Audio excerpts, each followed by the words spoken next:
Good evening, everyone. Welcome to episode 29 of FPL BlackBox. It's an exciting episode because at least one of us has hit the wildcard button. I think there's no surprise who it is because I've done a video already on it. Sorry, cheating on you with Andy, Mark. I'm knackered tonight, so apologies. I'm not probably at my strongest, but Mark will carry us through like he normally does. How you doing, Mark? I will try. I'm good. I've had a hard week myself. I've taken the week off work because my partner works and I've got to look after the kids. And I thought you were say for the wild card. Yeah, well, it more or less has been. That's what I'm saying. But it's been awful actually, because I've spent so much time because I've had so much time available to stare at my teams and change them. I've got screenshots all over my desktop of teams, and I did a new team about 30 minutes before coming on the show after I saw Lacazette was starting and Aubameyang wasn't. So it's just been a torturous week so far in terms of tinkering with teams, and I'm still not sure what I'm going to do.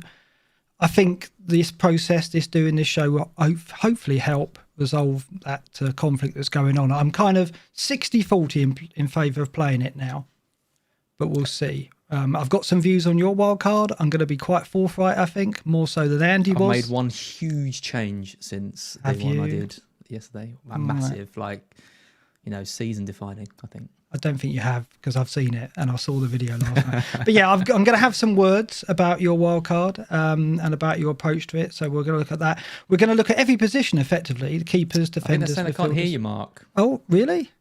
Oh, what do you mean? Mark's muted. No, I shouldn't be. 3 or 4 people have said Mark no muted. FPL Vocal says not muted, can hear fine. Yeah, no, I'm fine. They can hear us. Ignore yeah, them. that's very odd. We can hear. Yeah, that's fine. Sorry about that. Oh, very odd. I think someone's playing a joke on me. Is another April Fool's. Right.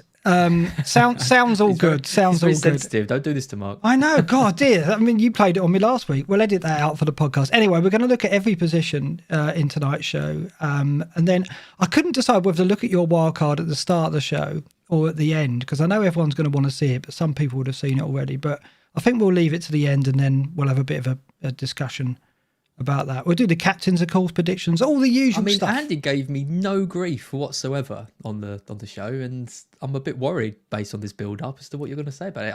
I don't really see how you can slate it. I think it's good. I'm not going to slate it. Let me just say at this point, I'm a little disappointed in you.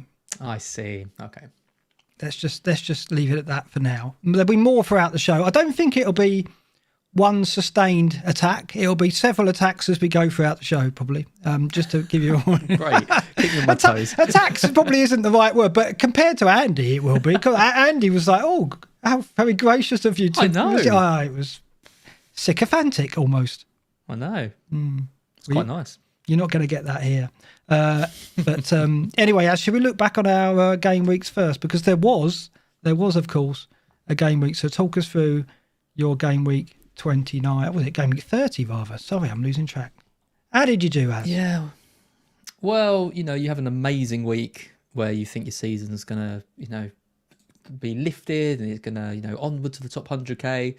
And then you have a crappy week like I had with only one player returning. I got an assist from Rafina and 2 goals from my captain and then blanks across the board. So Martinez in goal with 4, which, as soon as they conceded, I thought, well, that's Martinez 2 points. But once again, he racks up the saves. Dallas Dean target 2-1-2. Trossard, Fernandez, Son, Rafina 2-5-1-6. Okay, Fernandez got an assist as well. So I got a couple of minor returns. Bamford, Kane captain. Luckily I was swayed by his EO because I was really worried about him, so that's why I went for him. And Antonio really hurt because he was great until he went off, and Lingard got all the points and Antonio got nothing. But just a rubbish week. I went down about 20,000 places or something, so not great. Yeah, a small red arrow. I got a small red arrow as well. Look at my team in a minute, but let's just talk a bit about the Kane captaincy. You were kind of adamant you were going to stick with him. I mean, were you tempted at all? Did it ever leave Kane's arm? Or was it always no? Okay. No, the reason wasn't anything to do with ownership. I would have been a bit of a hypocrite if I'd done it because of that. The motivation was Newcastle. I'm going to target Newcastle between now and the end of the season. I forgot that Spurs are really bad and couldn't even beat Newcastle. But I'm looking at Newcastle for the rest of the season. I think they're really gonna, if they stay up, it's only because Fulham have done equally as bad, because they're not picking up points either. The thing is, it won't be anything to do with Newcastle suddenly we're actually winning games. You don't think? I mean, I was a bit surprised how Bruce approached that game, because, you know, I remember watching Newcastle go to Sheffield United and play like 6 centre-backs and ridiculously negative. And so I thought that he was going to try and play cagey, contain Spurs, and then try and attack in the last 20 minutes. But he played Gale up front with Joe Linton, and it was a very open attacking game. And actually Newcastle were the better side, but it was awful for me watching, because obviously I think I tipped a 1-1 draw, I think. So I got the result right, but I didn't predict that match. I mean, it was just end to end, and it was like, this is chaos. This is going to end in a massive haul. When Kane got his second goal, I tapped out. I had to turn it off. Couldn't watch it. Yeah. I did think of you when he scored those 2 goals, and I thought that must really hurt, because it's Kane, because you win a bit different, because of all these different things. Yeah, I mean, you know, this is the thing. Like, I was never trying to say. People have said to me that I was playing mind games with you.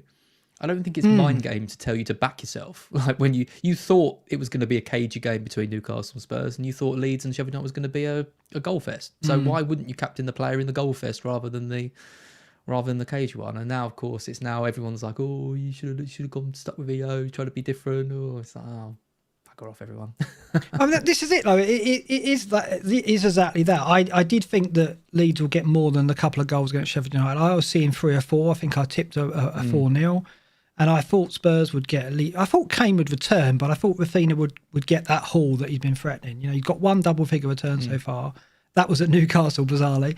But he's not done anything, you know, of that stature since. He's looked like getting double-figure returns, but it hasn't arrived. And I just thought Sheffield United at home, that's got to be the fixture to back him in. So I went with it, even though I knew Kane would get something. I thought that Spurs would score, therefore surely Kane gets a goal and an assist, right? But then the first goal was fortunate, ricocheted, and I was like, oh, that's a bit unlucky. Okay, that's levelled it out with Rafinha. Okay, if he gets the free bonus, it's 3 points. But when the second goal went in, I was like, oh.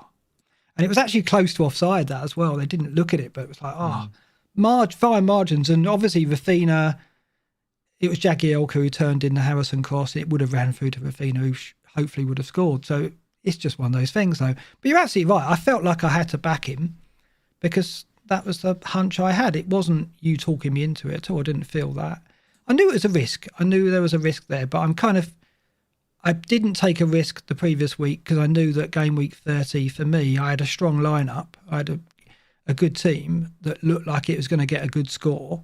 So I thought I could afford to push. But I only got 55 points. And so I got a small red arrow as well. And really, I look at my team. Beat me. I did, but I look at my team here and think that, you know, I expected more from Dina and Calvert-Lewin, really. Pope, Alonso, Dallas and Dina, no defensive returns at all from them.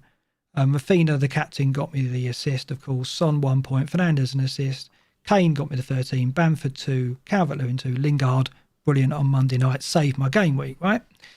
So we'll park Jesse for a moment. But Dina and Calvert-Lewin, I mean, at home to Crystal Palace, I looked at that and thought, those two, quite decent differentials in the differentials in the top 10k. I really expected either a clean sheet from Dina or a goal from Calvert-Lewin, and I was hoping for both, obviously, but I got neither.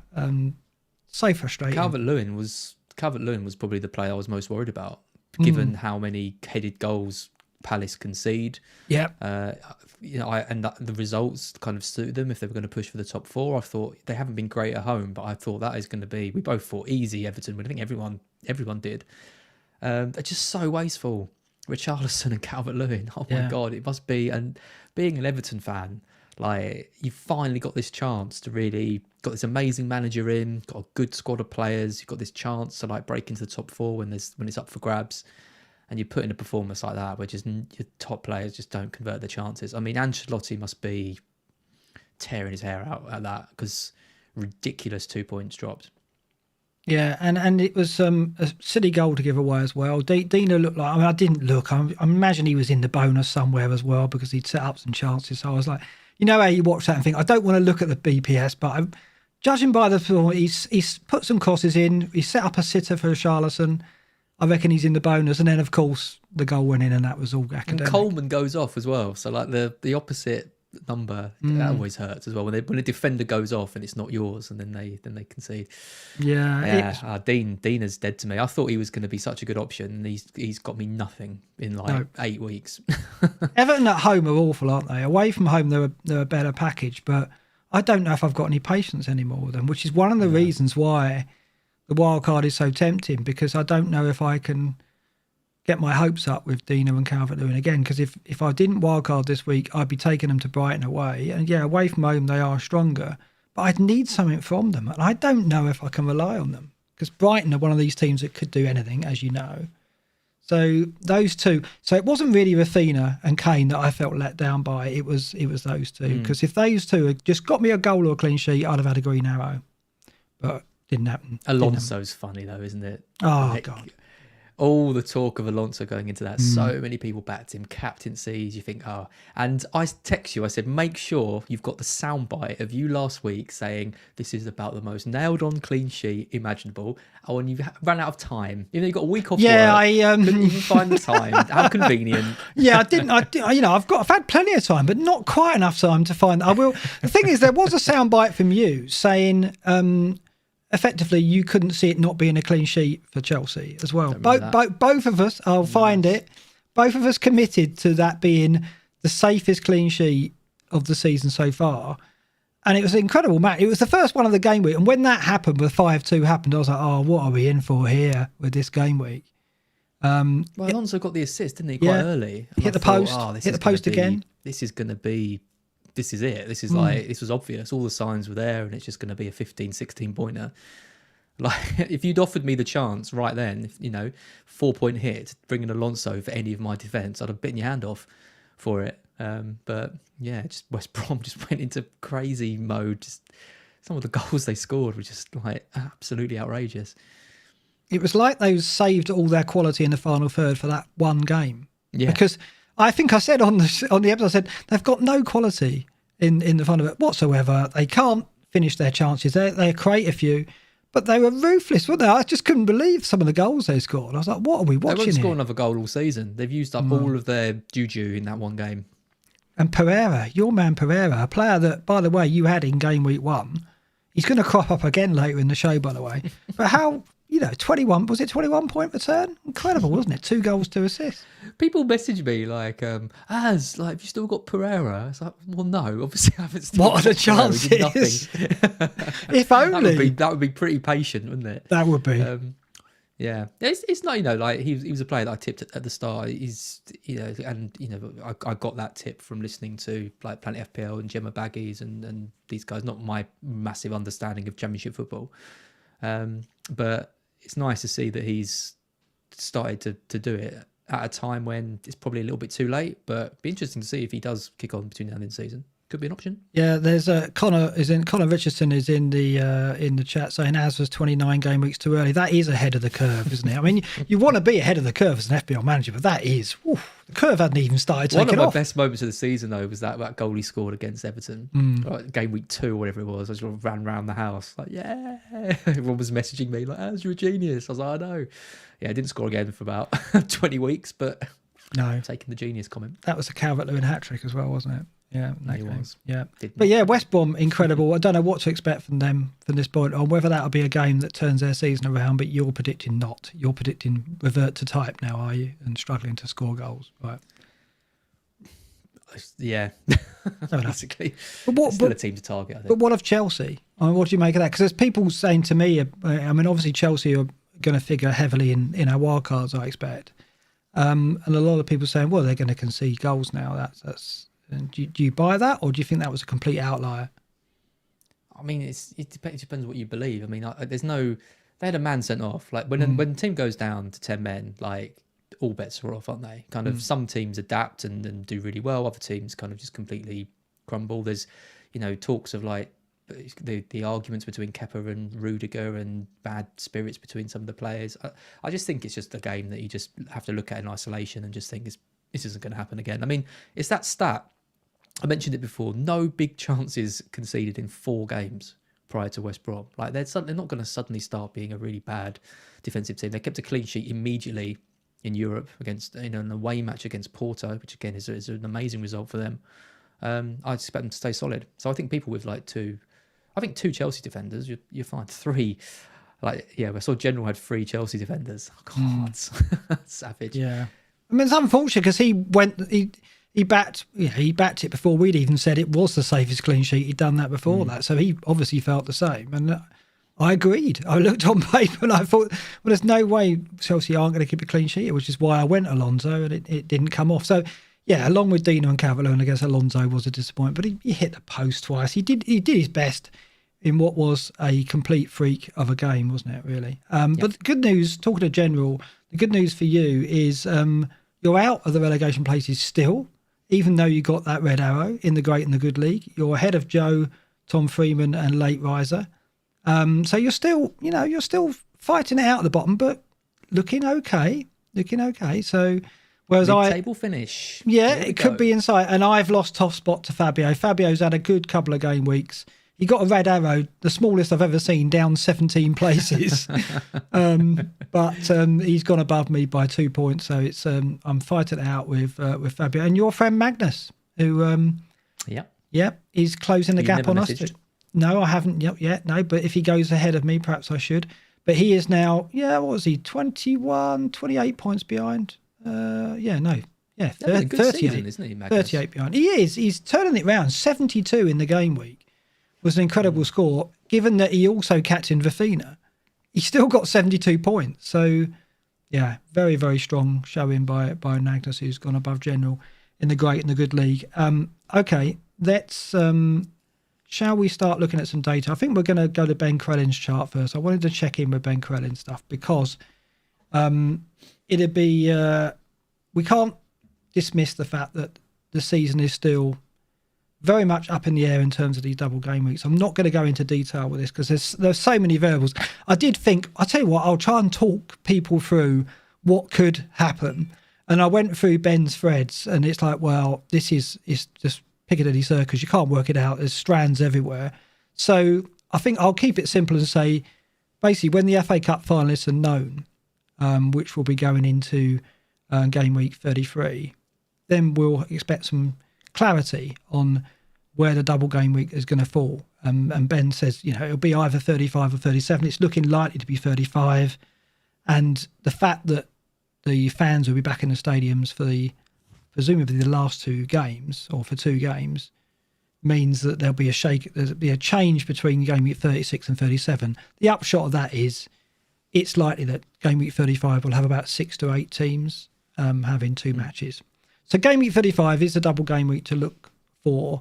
So when you are considering whether you're wildcarding this week or you're going to save it, game week 35 is the hotspot. Of course, we've got the double game week 32 and the blanks in 33 to contend with as well. I'll leave it at that because we'll probably come back to Ben Crellin's work in future shows. But it is at the moment, until we know who's in the FA Cup final, there are so many variables and stuff we could go through that would be here all night. So I'm not going to go into that.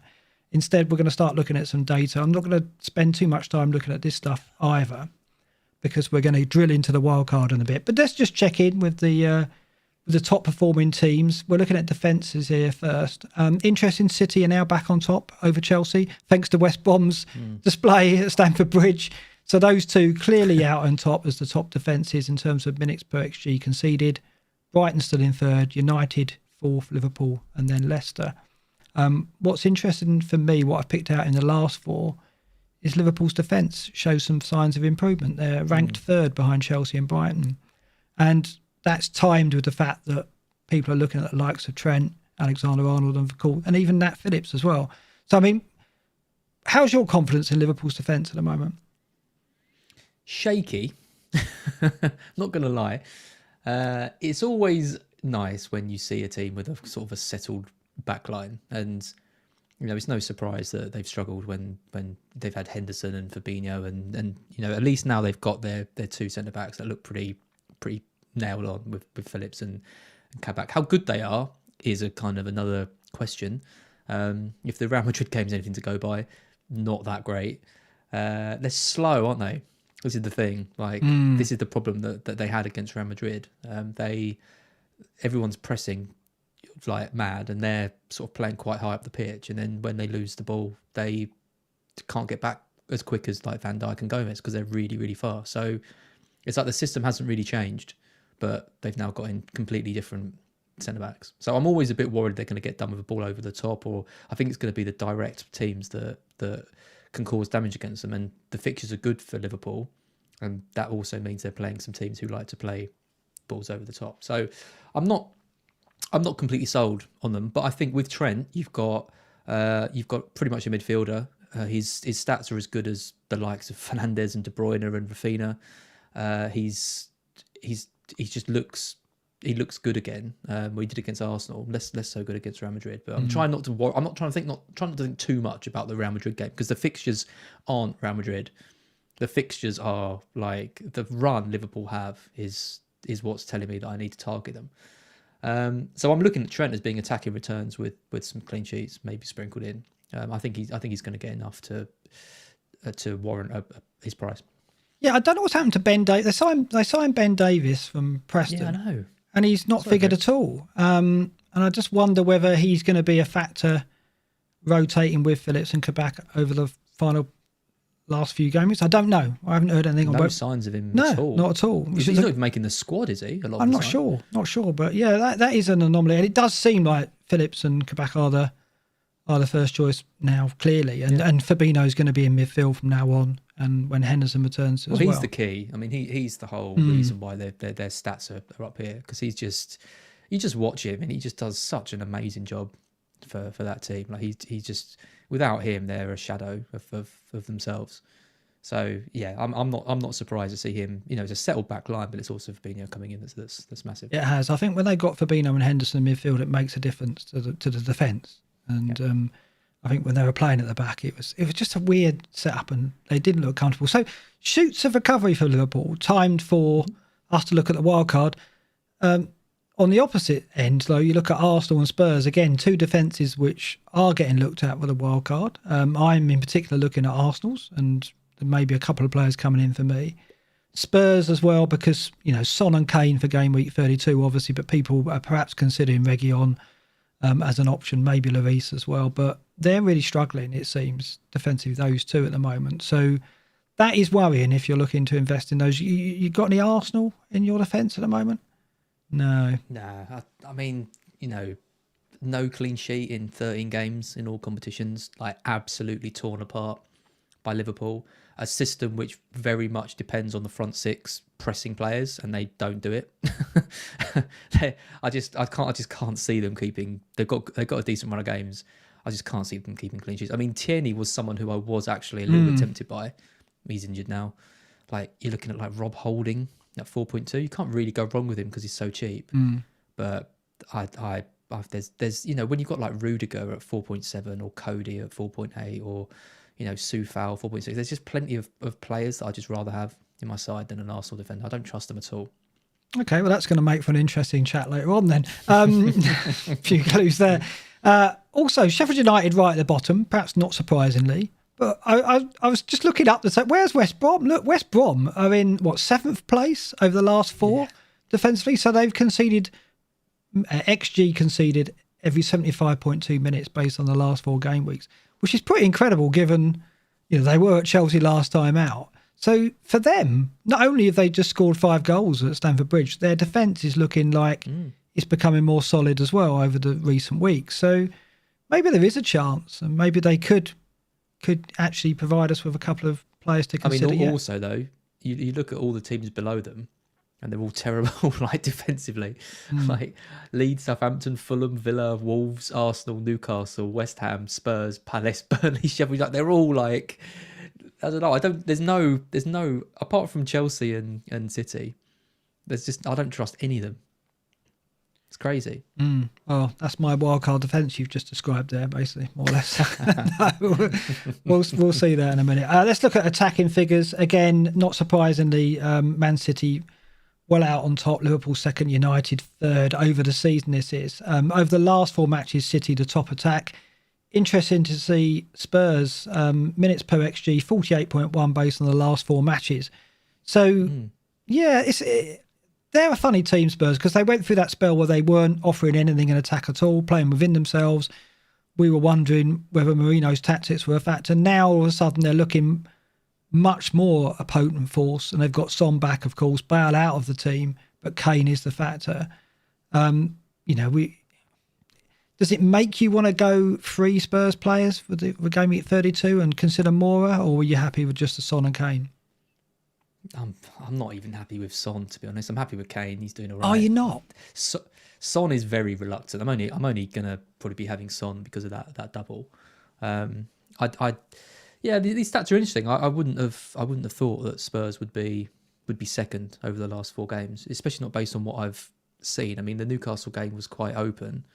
The Villa game was quite a kind of a strange. I can't remember watching Spurs and thinking, "Wow, this is a really attacking team." They're creating loads of chances, and it seemed to be kind of, the Villa game particularly was just get over the line and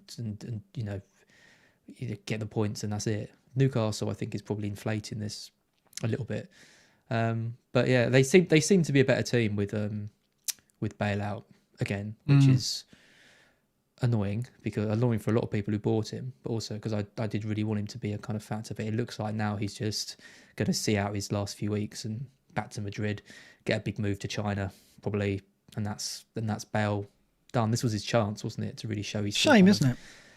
Yeah, it is. It kind of feels like a titan falling, but I just can't see him getting back into that Spurs side now. I just think he's lost what little faith he'd gained from Mourinho is now evaporated. So yeah, I mean, defensively, I definitely don't trust Spurs. The only player I might consider would be Reguilon. I think he makes a big difference to Spurs attacking wise. I mean, he's just so much better than that Ben Davies going forward. It's like it's just ridiculous. So they're a better team when he plays. So I expect him to play the majority of games. He was in 13 of my wildcard teams today. So yeah, so he's certainly one to consider. It's interesting because minutes per chance, Spurs 9.5 minutes per chance. That's right near the bottom, but it's just the quality of the chances. A big chance every 36 minutes, an XG minutes per XG 48.1. So it's the quality of the chances they've been creating rather than the number of chances. The other team I've highlighted in this table, last 4, is Liverpool, who are right near the bottom. They're 6th from bottom. Minutes per XG 82. So that's they're not created a lot of XG in the last 4 matches. A big chance every 45 minutes per chance 7.1. Not brilliant, but again, what's interesting is we're all piling on them with the wild card, and yet statistics, as we'll see later on as well when we start looking at Salah, because we're going to look at Salah, aren't really pointing to the fact that we should pile on Liverpool with such confidence. So how are you feeling about them? Mixed. I mean, you watch the Arsenal game and you think, wow, this is Liverpool of last year. This is amazing. Trent's bombing up and down the side. They're creating chances. Jota comes on. I mean, Mane is finished this season. I don't know what is going on with him. Odd, isn't it? Firmino is just wasteful and making the wrong pass constantly, and he's a frustrating player, Firmino, because obviously he fits the system they play, but you just think if they had a proper finisher up there, like they could, if they had like a peak Aguero or something, they'd just be like an unbelievable side. But Jota is the man. The thing is, it wasn't just the Arsenal game. It was all the other results around them as well, like Chelsea losing, Everton losing. It just all sat kind of perfectly for them, didn't it? And then Real Madrid, they're not going through. I can't see them. I can't see any way in which they're gonna overturn a 3-1 deficit in things. They're gonna go all out for the league as well. So it's one of those ones where I look at the potential for the rest of the season, and I look at Liverpool's fixtures with something to play for, probably out of the Champions League, starting to see a more settled side, signs of some of their top players looking better, and I think we've got to target them. Okay. Fingers crossed. Yeah, I mean, I will look at Liverpool and Salah a bit more detail later. It's just, 7 minutes per chance, 7.1 isn't bad. It's just not up there with the top 3 or 4. Over the season, they are. It's interesting that statistically, recently, they haven't set the world on fire, and yet we're all going, we must have And it's mainly due to the fixtures rather than the form and the Arsenal performance, of course. But I mean, what's incredible is we saw the Palace performance, which looked, I mean, that was even stronger. I mean, that was one of the best performances of the season by any team. And yet after that, they just plummeted. So it's just very difficult with Liverpool this season. And the Wolves game was painful. Like I had Salah captain in that, and like it never felt like Liverpool were going to get a big result in that game. And then you watch them play West Ham, where they just let Lingard run like from the halfway line and without any pressure on him whatsoever. It's like, look, they can't even score against that. It shows how bad Arsenal were. They were really, really bad. Really bad. Yeah, Wolves are another team, as we've spoken about a lot, who just haven't been available to us, have they? Really? But I've lost complete faith in them. Well, again, we'll look at the wildcard situation in a minute when we look at midfielders, and obviously Neto with the fixtures is still someone I think we should consider. But anyway, let's look at players briefly. This is player data over the season, and right at the top, what I want to talk about is Antonio, who's highlighted along with Iheanacho, Sterling, Salah, Lacazette and Jota. These are all players that are in the wildcard conversation. Antonio, it seems, though, is in trouble again injury-wise, doesn't it? Which is a sad situation. Hamstring. Yeah. I mean, you had him in that game, and he looked... What's odd is that in that game, the first 20 minutes, he looked the fittest I've seen him for the last 3 or 4 weeks. Yeah. And yet he felt it again and had to come off. I mean, it's a worry, isn't it? It's a worry. It's just what you get with him. He's like that. You know, it was kind of, in some ways, it was nice when he was playing the Glenn Murray type, stand in one spot and win headers and stuff, because at least he's not running and he can't do his hamstring like he did. I thought he was so good in that game. I mean, Lingard stole the show, but I thought Antonio was just being that player that I love to see him be, like just muscling players out of the way, like getting on the end of balls, like harassing like defenders. It was amazing to watch. I thought he's definitely going to get something out of this. And then he sees gloves coming off, and I was like, oh, that doesn't look good. And then he started to put them back on again. He did. He was teasing you, wasn't he? It was unbelievable. Yeah, he looked so good for the first 5 minutes. He had that run and shot, and then he was just causing problems. He assisted the Lingard solo goal in a way by doing taking the defenders away. He just generally looked on it again, and I was like, hello, okay, he's got to be a wild card factor. But now it seems reports today suggested he could be out for a number of weeks. They've got no striker now. Like, they've sold all their strikers. I don't really know what's going to happen. Whether Bowen goes up front now and Lingard plays off it. I don't know. You know, with Rice out, I don't know what it does to like the penalty situation. I guess Lingard's on penalties now, although maybe Noble's going to be in if Rice out. Yeah, I don't know. It throws West Ham up a lot. I mean, losing Rice is one thing. Losing your only fit and available striker is another thing. The fixtures for West Ham are pretty decent, but you've got to worry a bit that they're going to tail off.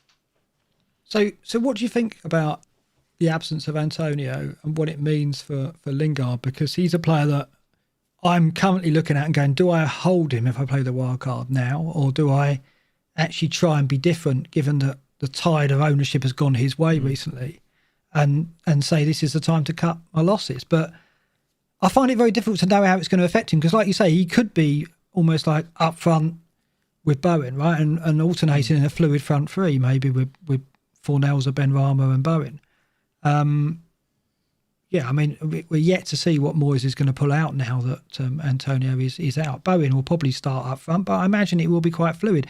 Penalties, I think, will go to Noble, who I think will get starts. He got the start of Wolves. But it depends if his legs are up to it, though. I don't know if he can play every game, so maybe Lingard will get spot kicked. So overall, are you more or less optimistic about Lingard now? I'm not too worried about West Ham from like an attacking perspective too much. I think they've got a lot of creative players, and I think when Bowen's come in before, he's done all right. I think defensively, though, losing Rice and Antonio means they haven't got someone big to hold the ball up front. They're going to lose the ball more. There's going to be more pressure. Noble was done last year. You know, he's got a new contract, and you know, bless him. But I just don't think he's got the legs on him now to really be definitely to be a top four contending team. I mean, Lingard just put in the kind of performance where he just went straight in my wildcard team. Right. Like, he was just like, and I'm annoyed with myself because you've been banging the Lingard drum for weeks, and I've kind of seen it, but not really thought he's in that kind of essential bracket, but I think he is.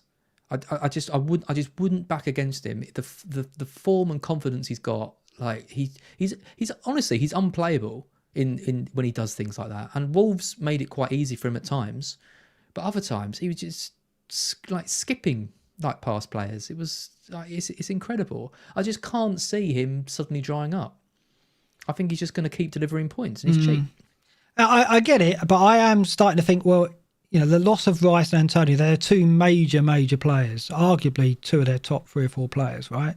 So that's got to have some impact, surely, on West Ham as a team. But I guess we need time to see. And I don't know whether I want to not take Lingard forward because of that at this stage. We need to see a couple of games, don't we? To see Newcastle coming up in 32. There's no way I'm going into that without Lingard. I'm backing a double digit in that. I mean, you know, around that they've got Leicester, they've got Chelsea at home, they've got Burnley away. These aren't like amazing fixtures, but probably apart from Chelsea, I would expect Lingard to do something in all their games. And the thing is, he just strikes me as having the confidence at the moment to go, don't worry, Mickey, you take your time, go and recover. Yeah. I'll score the goals for us. You know, I always feel like that's what he'll, in the mood he's in, that's what he'll think. He's not going to think, oh, what am I going to do now where my wingman's gone? Who's going to hold the ball up for me? I think he'll just go, I'll cope, we'll be all right. Because he just seems to be playing with that arrogance almost of, you know, I'm one of the best players in England at the moment, and he is, right? I mean, he can't be left out of the Euro squad. If he carries on doing what he's doing now, he's going to go. I don't know who he's going to go over, but he's going to go. And I think I can't see any reason why he would just suddenly, like every game I've watched, he's been good. I mean, even the England game against San Marino. I mean, for some reason, the San Marino keeper, like I think he saved 6 shots against Lingard in that game, and they were all like world-class saves. Like he could have had 4 or 5 goals in that game alone. I can't think of a game where he's not looked brilliant, and I'm really annoyed with myself for not. I think it's because I've had Antonio. I haven't wanted to kind of double up with it, but Lingard has just been the boy. I think as well. I think Lingard underlines the fact that you've got to combine data with the eye test, because I think the minute he took the field for West Ham in that Villa game, and he was sharing the pitch with Grealish, and he scored 2 goals on that night. And some of the things he did that night, just in the way he held himself, the way some of the turns he did in midfield, in congested areas, he took chances. And it was always like he's going, well, I know Jack Grealish fancies himself, but I'm going to show him what a player I am. And it was almost like he values his game specifically because he was first game for West Ham. I'm on the same pitch as Grealish, who to that point was probably a Player of the Year contender before the injury.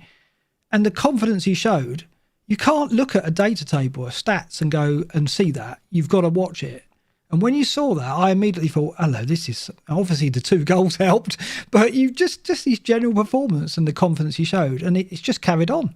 I completely agree, and like I'm still seeing people arguing about Lingard and it not being sustainable and how bad his stats are and all this. And it's like, what more can he do other than like wipe out an entire team with a run from midfield? And like, it's not like that's the one thing he's done in like 8 weeks. He's like constantly doing things like that. And like this is where I find XG to be just like it's why XG kind of annoys me quite a lot, because it just doesn't paint the picture of a player whose ability lets them do that and has the confidence to go on and do it. And XG I think is really useful for like looking at teams a lot of the time and the quality of chances they're creating. And you know, if Kane is getting high XG, it means the chance created for him is probably higher. But it kind of underrepresents when a player's got a low XG. It kind of sometimes underrepresents how good they are and how good their finishing is. Because I just don't think Lingard is gonna suddenly. I mean, look at the volley he scored a couple of weeks ago. Like the way he's just taking shots and taking his chances and bursting. He's doing everything. He's finishing well. He's running past players. He's setting up chances. Is he taking corners? Did I see him take a couple of corners? Maybe takes the odd corner, doesn't he? Yeah, as well. Takes the odd corner, like just and then for like what 6.5 million in FPL. Just there's no way I'm going without him. Okay, interesting. So no lack of confidence in Lingard at all. Yeah, I mean it is interesting. I just think that XG I think has value. We're looking at XG now on this table, But there are certain players that don't get picked up on that radar, and Son's a player like that who is, you know, at the start of the season was in incredible form, wasn't really showing up statistically because he was converting chances that were very low XG, and Lingard's the same, it seems. So, yeah, we've just got to learn what the players that we can use XG as a guide to form and players we can't. And I don't think Lingard is a player we can take XG as a factor and put too much weight on it. Certainly not at the moment. Let's look at some more players and XG. So this is the last 4 game weeks, and just underlining a few other players that we're considering. Iheanacho, I mean, this is why he's in so many wildcard teams. Last 4 game weeks, minutes per expected goal involvement, non-penalty, right up there. He's the top rated player, 76.3. Ings is showing again low. I was impressed with Ings at the weekend. He looked, I mean, he seemed, unlike Kane, he seems to be able to come back from injury, bang, form straight away. Doesn't take any time to build up whatsoever, does he? So he is injury prone, but he doesn't half recover quickly in terms of getting match fitness back. And did you consider him on the wild card at all? Yeah, I mean, he's tempting because he's got the West Brom game straight away, but now we kind of know they're such a good defensive side. It might they're better, yeah. Might put off. Yeah, I mean, I love Danny Ings. I think he's a genuinely like brilliant player, and it's going to be interesting to know what happened. Whether his injuries kind of set him back from really joining a top 6 side, whether he stays at Southampton or kind of what happens. He's not really someone I'm considering because I'm looking at that 5 midfielders, and which we'll see in a bit, and I'm really struggling to know which one to take out of them. And obviously, if I go for Ings, I'm going to have to take out kind of someone else. So yeah, I think he's a nice kind of differential pick, but still don't fully trust Southampton. But yeah, I do like him. I'd prefer him over Lacazette. And they blank in 33. That's the pain with him, because I think if they didn't have that blank, I would be looking at him, because at the moment, with Antonio out, it seems, Lacazette playing tonight, so he could be rotated at the weekend. As we'll see in a moment, the striker options for wildcard is pretty low, really. The name that is in there is Vardy, who's on our chart here. Now, normally Vardy's a player who doesn't show up for XG. He's one of those players like Son and Lingard, but he's beginning to show a bit of form, not in terms of goal scoring, but in terms of assists. He's got 12 assists for the season. That's bizarre that's crept up. I think he's only one behind Kane, isn't he? I think Kane's got 13. So has Vardy changed his game this season? I mean, I think he has. I mean, I was looking at when I wrote the article on Scout, I was looking at Iheanacho versus Vardy, and I was basically looking for any excuse to go for Vardy because I thought, haven't ever really rated Iheanacho, could lose his spot in the team. Not entirely convinced that he's in the kind of strongest 11. He just happens to be in good form. I looked at his stats compared to Vardy. I mean, and this is what I said to Andy. Like, Vardy is a stats buster. We know that. But to be a stats buster, you need to bust. You need to actually score some goals. You can't be a stats buster if you're not scoring goals. I mean, he's got 1 goal since game week 14? 14, something crazy. And like stats wise, Iheanacho is beating him across every metric over the last like 4 to 6 games. Absolutely everything. And it's not just that hat-trick he got in Sheffield United. It's like, it's every game. And I just think Iheanacho is, his biggest strength, his ability to poach and his ability to like sniff out chances. Is what he did well for City, because they had all the class and creative players around. And I don't think he's really had that at Leicester, because they don't create as many chances, and that's why he's kind of struggled. But Vardy operates more pulling. He's happy to pull the strings a bit more this season than we've seen him do before, hence all the assists. Maddison's back as well. And with Harvey Barnes out, it's going to fall on Iheanacho to be the goal scorer, I think. Again, I can't make a case for going without him on the wildcard. The fixtures are so strong. He's in great form. Vardy is not worth it over him, in my opinion. Okay, interesting. Again, we're definitely going to talk about that later on then in that case. Just briefly, I want to touch on Man City again, because there's been 2, I think, really fantastic contributions in the FPL community this week. One from Anna Woodbury here, who has basically looked at the lineups that have followed every single Champions League game this season. So we've got the chart here. We're not going to go into it here, but look up Anna Woodbury's thread if you can, if you're looking for help on Man City. This is like Yeah, it's crazy level. I mean, it is useful. Puts you to shame, Mark. Yeah, I know, exactly. I mean, that's why I picked it out. But you look at it and just go, right, okay, it's exactly what you need to kind of get an idea on if you're going to try and take on Pep and try and read his mind. Something like this is useful. And also, Legamani's done something similar where he's looked at the number of minutes that Man City players have played in. We've got his work up here. So both these charts definitely worth looking at. Legamani is a veteran of the FPL community. Anna would be more of a newcomer, but look at that stuff for City.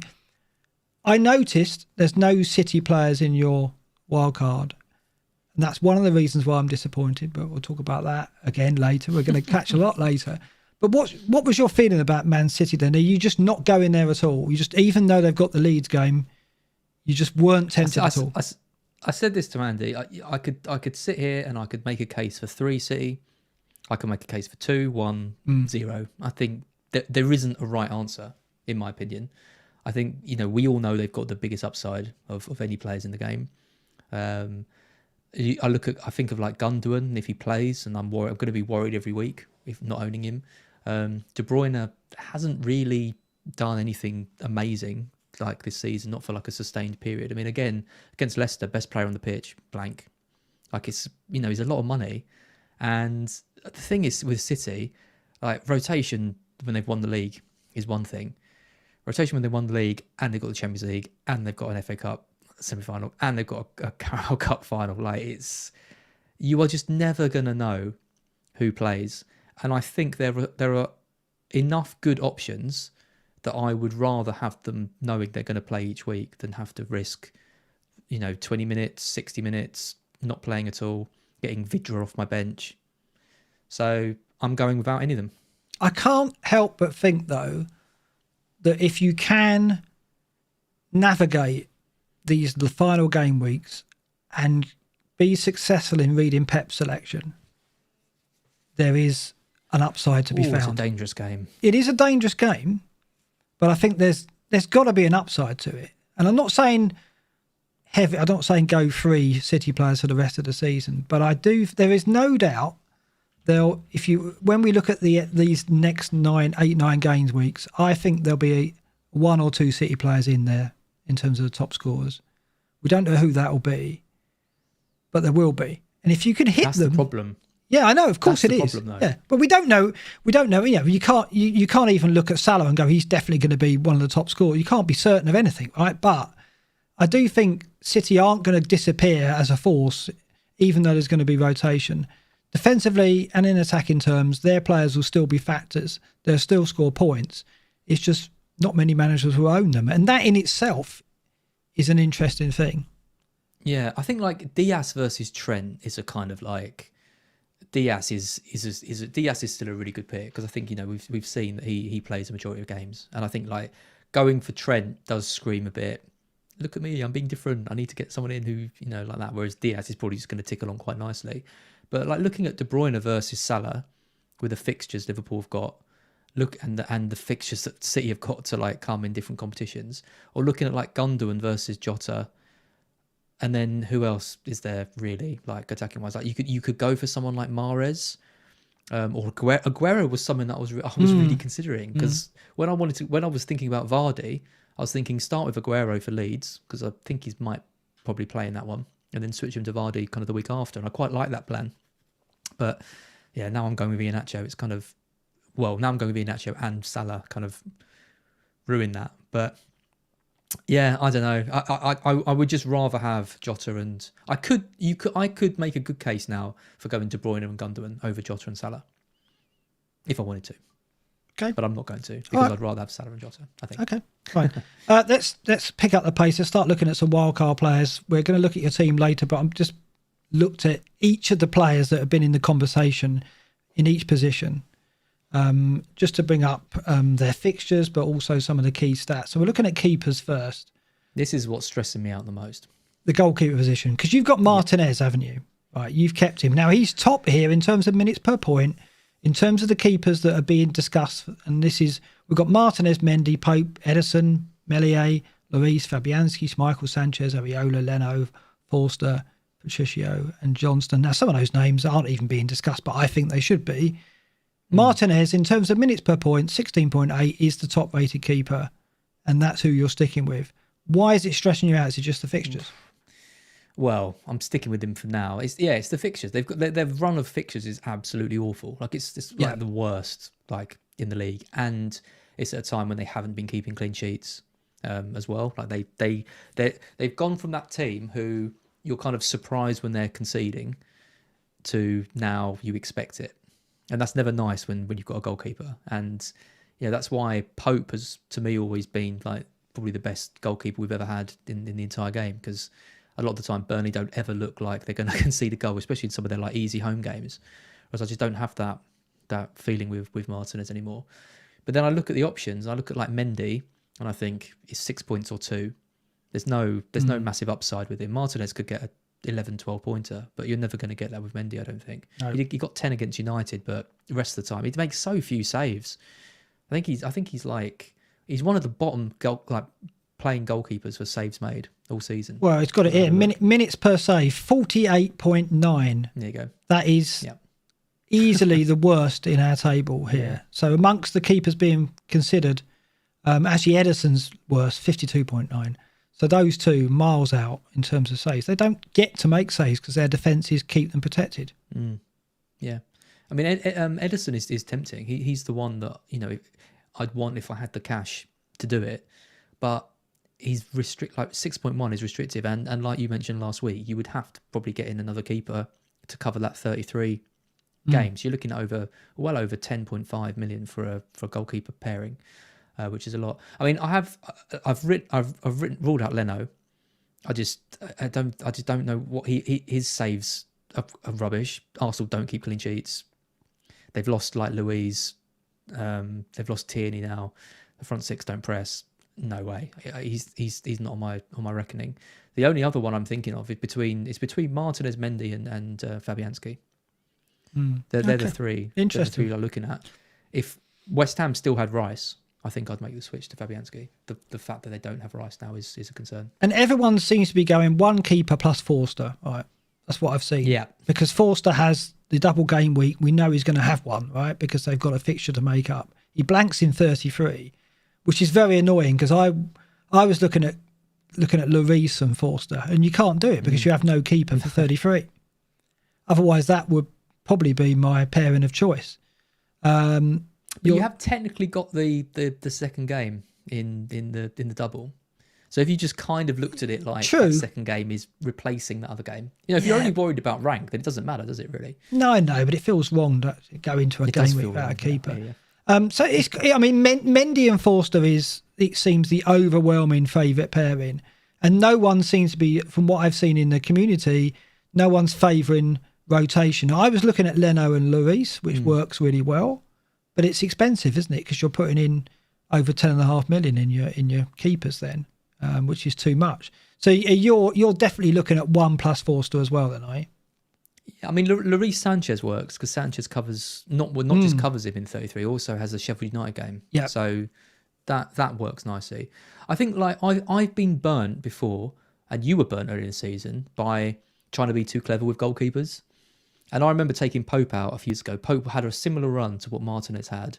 I remember I took him out for Pickford, and Pickford had like 4 blue fixtures, like absolutely perfect, and did his normal Pickford stuff of conceding in each one. And I think Pope got 2 double-digit hauls in those four games. I'll never forget that because it felt wrong to do it. I think I did it for a hit as well, but it felt bad. I just wanted to try and tap into the fixtures. And it's why I look at Martinez, I look at that Fulham game, and I think he made 6 saves. Like, he's still racking up those saves. If he can keep a couple of clean sheets in these really tough games, and he's got an extra fixture as well. I mean, Fulham are like that, though. Fulham are a team who don't penetrate. They don't have good quality chances. So that was a good game for. They're like Sam. I think when a keeper goes to Wolves, they always do well because Wolves always give you save points because they have a lot of shots from range. They don't have a lot clear cut, and Fulham are in that bracket as well. So it's always difficult to judge. But I was surprised you kept Martinez. I expect that to change. The keeper is a really problem position for me as well. In my wildcard at the moment, the drafts, I've had so many keepers in and out. I've got Leno in there at the moment. I don't like it. You're absolutely right. but I've got him in there because of those fixtures that we see. They've got Sheffield United, Fulham, Everton, Newcastle, West Brom, Chelsea, Palace, Brighton. Some good games in there. But the trouble is they are playing teams who have got something to play for. You know, Fulham, West Brom, Newcastle, they're not going to roll over. They're not going to... So our Arsenal, I can't believe we're thinking David Lewis weakens their defence, but I guess it does.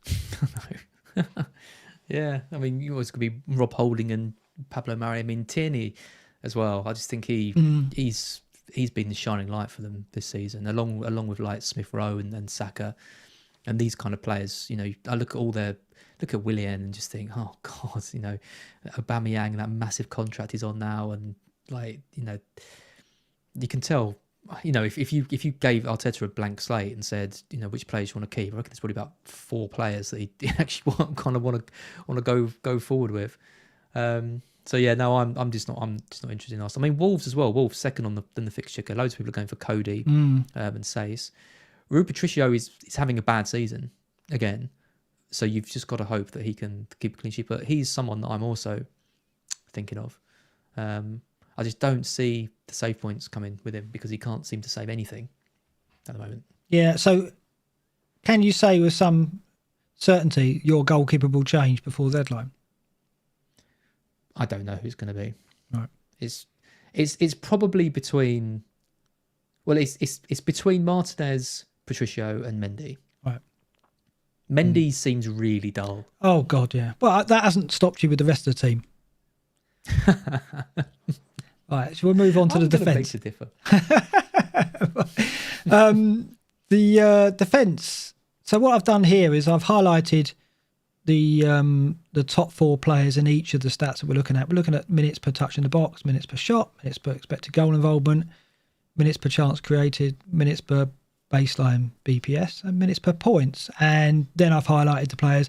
And there's a very clear division between the Chelsea defence, followed by Diaz and Shaw, Creswell, and then you've got the also-rans, you know, the people we expect like Kufal, Veltman, Holding, Cody, these players that are very much making up the filler, if you like. Most wildcard defences have got 2 or 3 of that top set. They're looking at least 2 Chelsea defenders. They're looking at Shaw, perhaps, looking at Alexander-Arnold. And this data just bears that up. Minutes per points, you can see that those are well out in front. One Chelsea defender is probably not enough unless you're going Mendy as well. Would you agree with that? Yeah, to an extent. I think, you know, there's a long list here. I think any player on the screen you could kind of argue a case for. Maybe not so much with like Target and Concert because the fixture's so bad, but I like the look of a lot of players on the screen.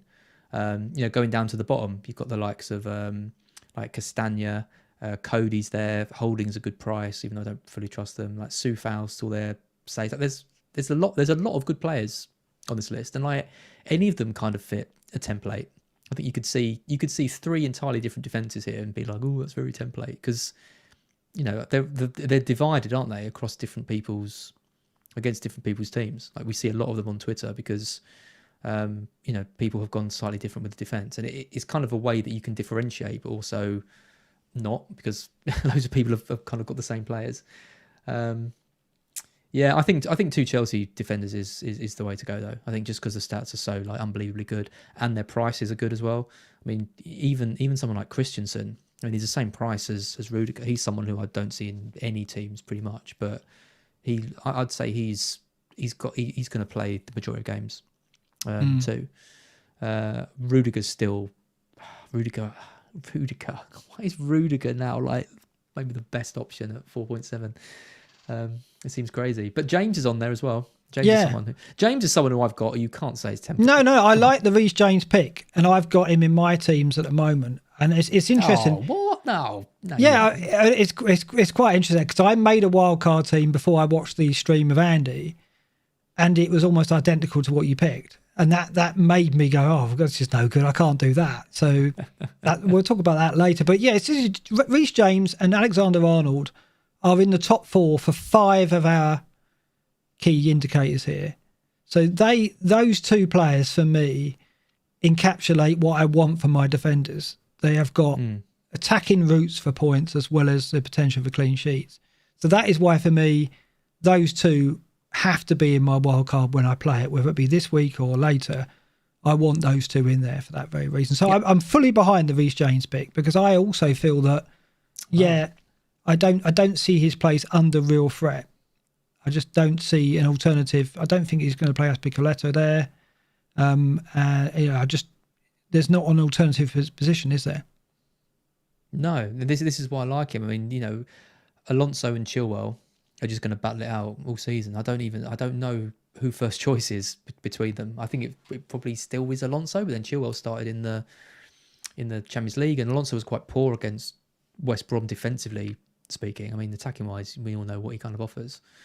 I mean, who is James's competition? Well, it's Hudson-Odoi, isn't it? He's Aspilicueta or Hudson-Odoi. Hudson-Odoi just doesn't even seem to be in the picture again. So I'm not really too worried about him. I think Reece James. I think he's a bit annoying because he can come on at half time, or he can come on for 22 minutes or whatever. But we've seen the amount of like crosses and stuff he puts in. I'm hoping that he can kind of make up for it. Yeah, I think he's shrewd pick. No, I think that's fair enough. And I just a word for Masuaku, because I think we talked about him briefly. He's back in that West Ham team, and in terms of minutes per points, he's right up there, and quite a way ahead of Holding, Cody, Veltman in terms of that bracket. So I actually think Masuaku at 4-3, playing the wing back role, is an option. So he's someone who's been in and out of my. I think he's in the one that I'm going to show tonight. He's really good against Wolves as well. Yeah, he's powerful, isn't he? He's like, I think he set up the second goal, or at least he won the ball back to set up the second goal. Obviously his minutes might be managed a bit, but they're not in any competitions they can receive. That's the other thing with Chelsea. That's the problem. Similar to City, Champions League looks like they're going to be fine going through that, and then they've got the cup as well. So James is definitely first choice, but might see his minutes managed because he's going to play in those games. Yeah, no, absolutely. You got to have a strong bench if you're going to go forward with players like Reece James.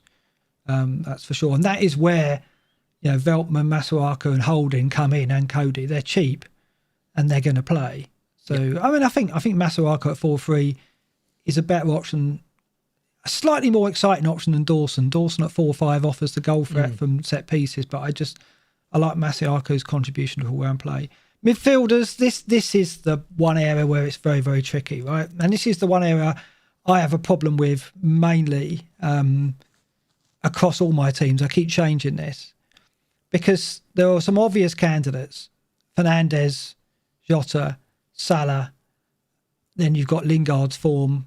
You've got Rafinha, who's very difficult to lose, even though the fixtures are bad. And you just want more spots there, because I know you like Maddison, for example, and there's people like Mount, and we've got to get Son in for 32. It's a real problem area, isn't it? And Lingard and Jota at the moment are way out in front for minutes per points. 10.4 for Lingard, 10.6 for Jota, ahead of Fernandes and 12 minutes per points, and Gundogan 12.3. Interesting that Son and Salah are very close. 13.3 for Son, Salah 13.4. How much did you change your midfield when you're putting your team together? You haven't gone straight down and stuck with it. Could not have found it easier to build a midfield out of this, because I think there's just the perfect balance of cheapish players like Son. I think you need Son because he's got that double. Lingard, I watched that game. I was like, well, there's no way I'm going without him. Jota, I watched that game. I was like, there's no way I'm going without him. And then I look at the fixtures of Liverpool, and I want to target Salah because I think it's going to be my captain in almost every game between now and the end of the season. And then it's like Fernandes. Do you think that? Yeah, I can't. I mean, the fixtures are so good. They are so good. It's between him and Kane, I think. Like looking at all the games at the end of the season, I can't see myself going against one of those two, unless, of course, Salah Liverpool play Villa and he has a load of missed chances, doesn't play very well. They somehow score 4 goals against Real Madrid, and it's there's things that can change. But yeah, the one player who I really wanted to kind of shake things up was Maddison, but I think I can wait on that. He's just coming back from injury. I can move Son out to Maddison when the blank comes in. I do like him. I think he could be a real asset at the end of the season. But the only other one who I was considering but his price is a bit annoying, is at the bottom of the list, is Greenwood. Yeah.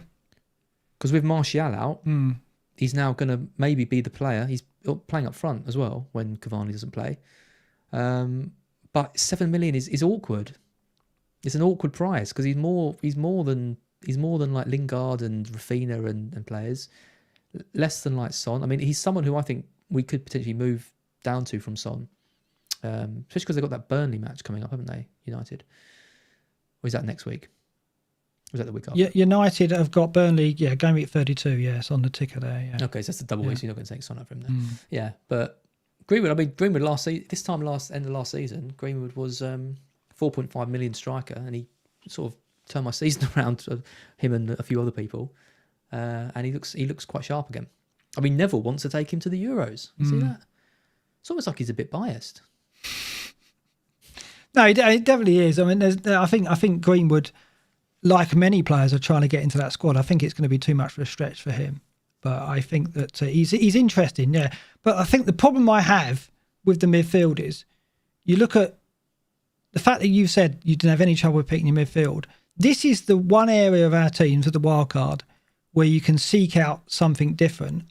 And yet the template here is really strong. Bruno, Salah, Jota, Lingard at the moment. It's really hard to look beyond those four. And then you're either looking at a budget or you're looking at Rafinha or you're looking at, well, Son needs to come into that picture as well at some point, whether you swap a player out to bring him in. So it's very difficult to go, well, I'm going to look at Mount, I'm going to look at Saka, I'm going to look at Greenwood. These are all players that are good and could really deliver. But because those heavy hitters, Salah and Bruno in particular, and Son, are so locked in, and with Jota, we haven't got the freedom unless we gamble on. It feels like a gamble, doesn't it? Not to go with them. It does, and I don't necessarily think it's a gamble that's worth it, because I think that those 5 players, forgetting about they're template because they're good picks, and like there's a lot of stuff going for them, and you've got to remember the wildcard itself is the differential. Like there aren't many non-wildcard teams that are going to have a Salah and Jota double up with Lingard there that they've got in, and Iheanacho up front, and a sorted defence with 2 Chelsea players, because these are the teams that people are striving for. They're looking to probably build over like weeks. They can't suddenly just do it all in one. Like my wild card, I've made like 9 changes for my squad, and like I'm bringing in like players who a lot of people have got, but not all combined, not all in the same time, because that's what the wild card lets you do. I feel like even though my squad is my squad is very template, as you say, it's still ahead of the curve in terms of these are the players that people are using transfers and spending points hits to get, and I'll just have it. Yeah, it's ahead of the curve. I can make decisions if and when. Of the non-wildcard teams, but I've seen so many wildcard teams that have that midfield, and and yet the midfield is the area where I think we have more choice. We have the most choice and the most potential for differentials in midfield, and yet that is probably the area where we're most worried about breaking from the template, and that's the shame of it, I think. Yeah, I get it, but like when you've got players who I think are just like great options, going for different players for the sake of it isn't something that I've ever kind of said is definitely the right thing to do. And like you're looking at players like Jota, they are differentials. Like Jota hasn't got 30% ownership. Like Lingard is still kind of 12% ownership, like overall. Okay, it's more in the top 10k. I mean, Salah's ownership in the top 10k last week was less than 30%. He's not going to hit an EO like above 100%, like in the next couple of weeks.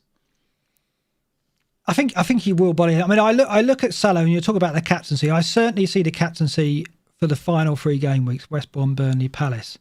I think before that, I think Kane and Bruno cover it. I don't think Newcastle. You've got Bruno at Leeds though as well, and Bruno is stronger away from home, argue. So it's split. Newcastle at home would be the one game week I think before the last 3 where I would consider. But even the last 3, Tottenham have got Wolves and Villa. They've got decent fixtures. So, but I want to talk about Salah. I was going to do it later, but I'm going to bring it up now before we go to forwards, because I think what makes me nervous about investing so heavily of the wildcard in Salah, Jota and Trent is, and for me, Salah is the one player that if you go with him, it basically limits your ability to be looking at anyone different at all. Like I think Fergie had Mount in his team, but he didn't have Lingard, right? So that was nice to see Mount was in there. And I'm not saying you have to put these players in, but I think there is no doubt that I think 80-90% of wildcard teams will have Salah and probably Jota as well, I think. That's my perception, right? I know non-wildcard teams won't, so you'll get a march on them. But what's interesting about Salah is in the last, well, let's look first of all at Liverpool's home form. The last 6 home matches, this table shows, Liverpool have scored 1 goal in their last 6 matches in the Premier League at Anfield. So they're going into that game against Aston Villa having scored 1 goal in their last 6 at home. And yet we're going in going, we must have Salah, we must have Jota, we must have Trent for the assist. They've scored 1 goal in 6 at home. Now, are we conveniently forgetting that? Or are we just going, well, the fixtures are going to turn all that round. We can forget that completely. I think it's a very good point. And I think like I allowed myself to get very excited after the Arsenal game. Yeah. And I allowed, if Jota hadn't come on and Arsenal had managed to grind out a, maybe lost 1-0 or 0-0 or something like that, would we all be going triple Liverpool now? Especially when they've lost to Real Madrid and looked a bit more suspect, like they've seen. At home, like... It's crazy, isn't it? I don't understand Absolutely unbelievable. And I can't sit here every week, which, well, we do, and say it's all going to turn around. Like it's going to be on, because I'm not sure it is. I just think Villa at the moment are a bit fragile. And like, I don't know what's going on with Grealish. Like, I think you said a while ago you thought he might be out to the end of the season. Dean Smith is, living in the fantasy world, maybe. I'm not going to play it. Oh. Maybe he's living in the fantasy world thinking he's going to come back in the team. I think it's maybe quite a good game for them, that Villa match. I think it is. I just find it a bit strange that we're just dismissing the fact that Liverpool have struggled at home so much. Villa aren't a gimme either. And yes, their fixtures are brilliant going forward. But if you consider that they haven't impressed in home matches, so we're looking at those fixtures and go, well, Burnley at home was a great home fixture for them. Fulham at home was a great home fixture for them.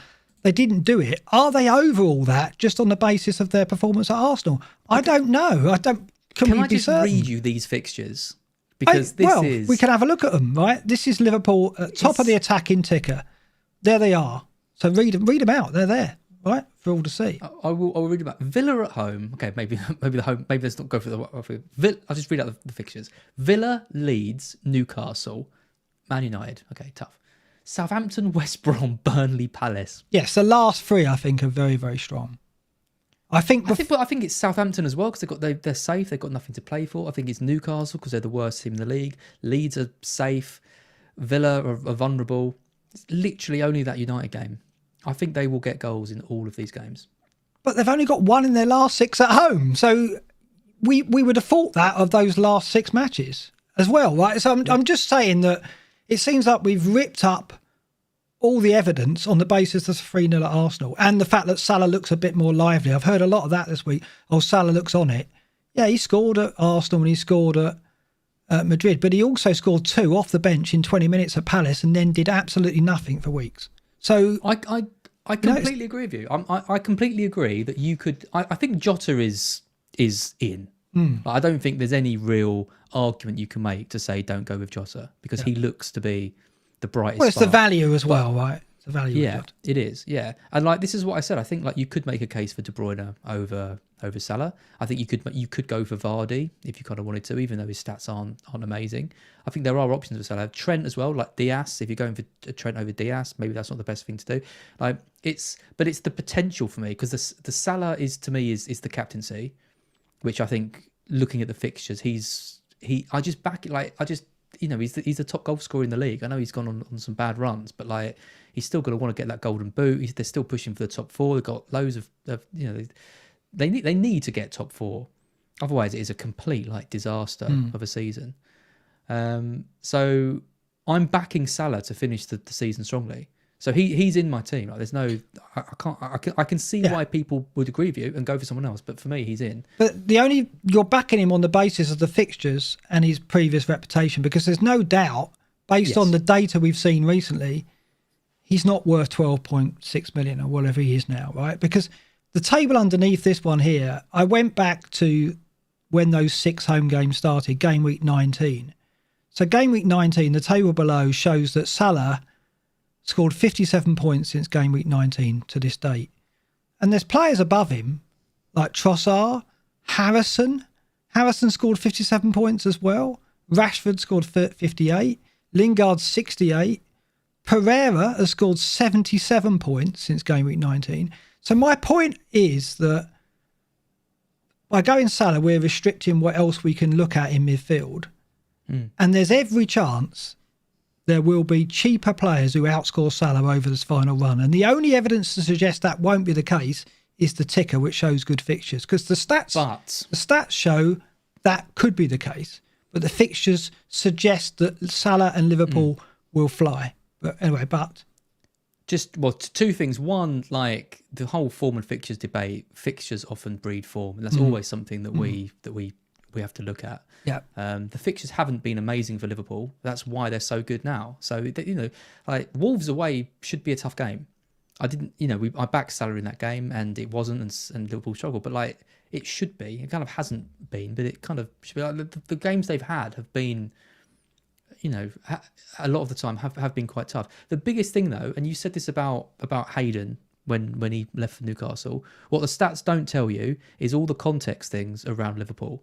And Liverpool have a stronger team now than they did 7 weeks ago, because Fabinho is back, because Jota is back, which is to me, that is the biggest thing. That's not just Jota being a good option. That is the rest of that team is better. Trent's going to get more assists. Salah's going to have another man taking players out of the game, letting him bomb forward. They've got a settled like defence, like partnership, so they haven't got to drop Fabinho back or that. There's a lot of positive things that have happened to them in the last few weeks, which has come at the right time for me. I agree with all that. I'm just really playing devil's advocate here, because I think we put a lot of stock in data and past results. And I don't think, looking at data and past results, we can say with any certainty that Salah is essential. But everyone seems to think he is. Everyone playing the wildcard is going with Salah.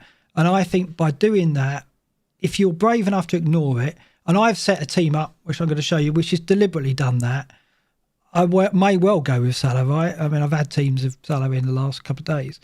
But I'm trying to look at, well, what can you do without him? And I think it's quite interesting. And when you look at this list and go, since game week 19, Rafinha has outscored him by 16 points, Lingard's outscored him by 11 points, Mount's outscored him by 8 points. Gundogan's absolutely slaughtered him by, 37 points. So I'm not absolutely certain that Salah has just flicked a switch and Liverpool have flicked a switch and they are going to steamroller those 8 or 9 game weeks. The fixtures are good, but I'm not certain. This list is like the best midfielders like in the league, right? You're not going to back Pereira, Mahrez, Mount, Rashford, Harrison, Trossard over Salah, given the fixtures Liverpool have got. You cannot tell me that there is a case for picking one of those players. You deliberately you deliberately avoided Gundogan for Rafinha and Lingard, who you could say you would keep faith in. Yeah. Well, you've conveniently forgotten those. I mean, I'm just saying, like, if you've got Jota and Son, if you've got Bruno, and you've got Gundogan, Rafinha, and Lingard, these are all players. You're not going to captain Gundogan between now and the end of the season. You're not going to risk it. You're not going to risk captaining a City player. I totally dispute that Salah is going to be a captain more than once or twice between now and the end of the season. I think there are alternatives. There are clear alternatives. Leeds, Newcastle, West Brom, Palace. That's 4 games. But he's getting captained in all 4 of those. Well, we'll look at the you are going to be if you don't have him. We'll look at the Matrix. Be terrified going into those games when watching him play. But he's going to be. He's going to score. He's going to bang. He's going to bang. But you're saying that based on what, though? You're basing it on just purely the fixture and what he's done in previous seasons. You can't be basing it on what he's done since game week 19. And the fact they've got Jota and Fabinho back.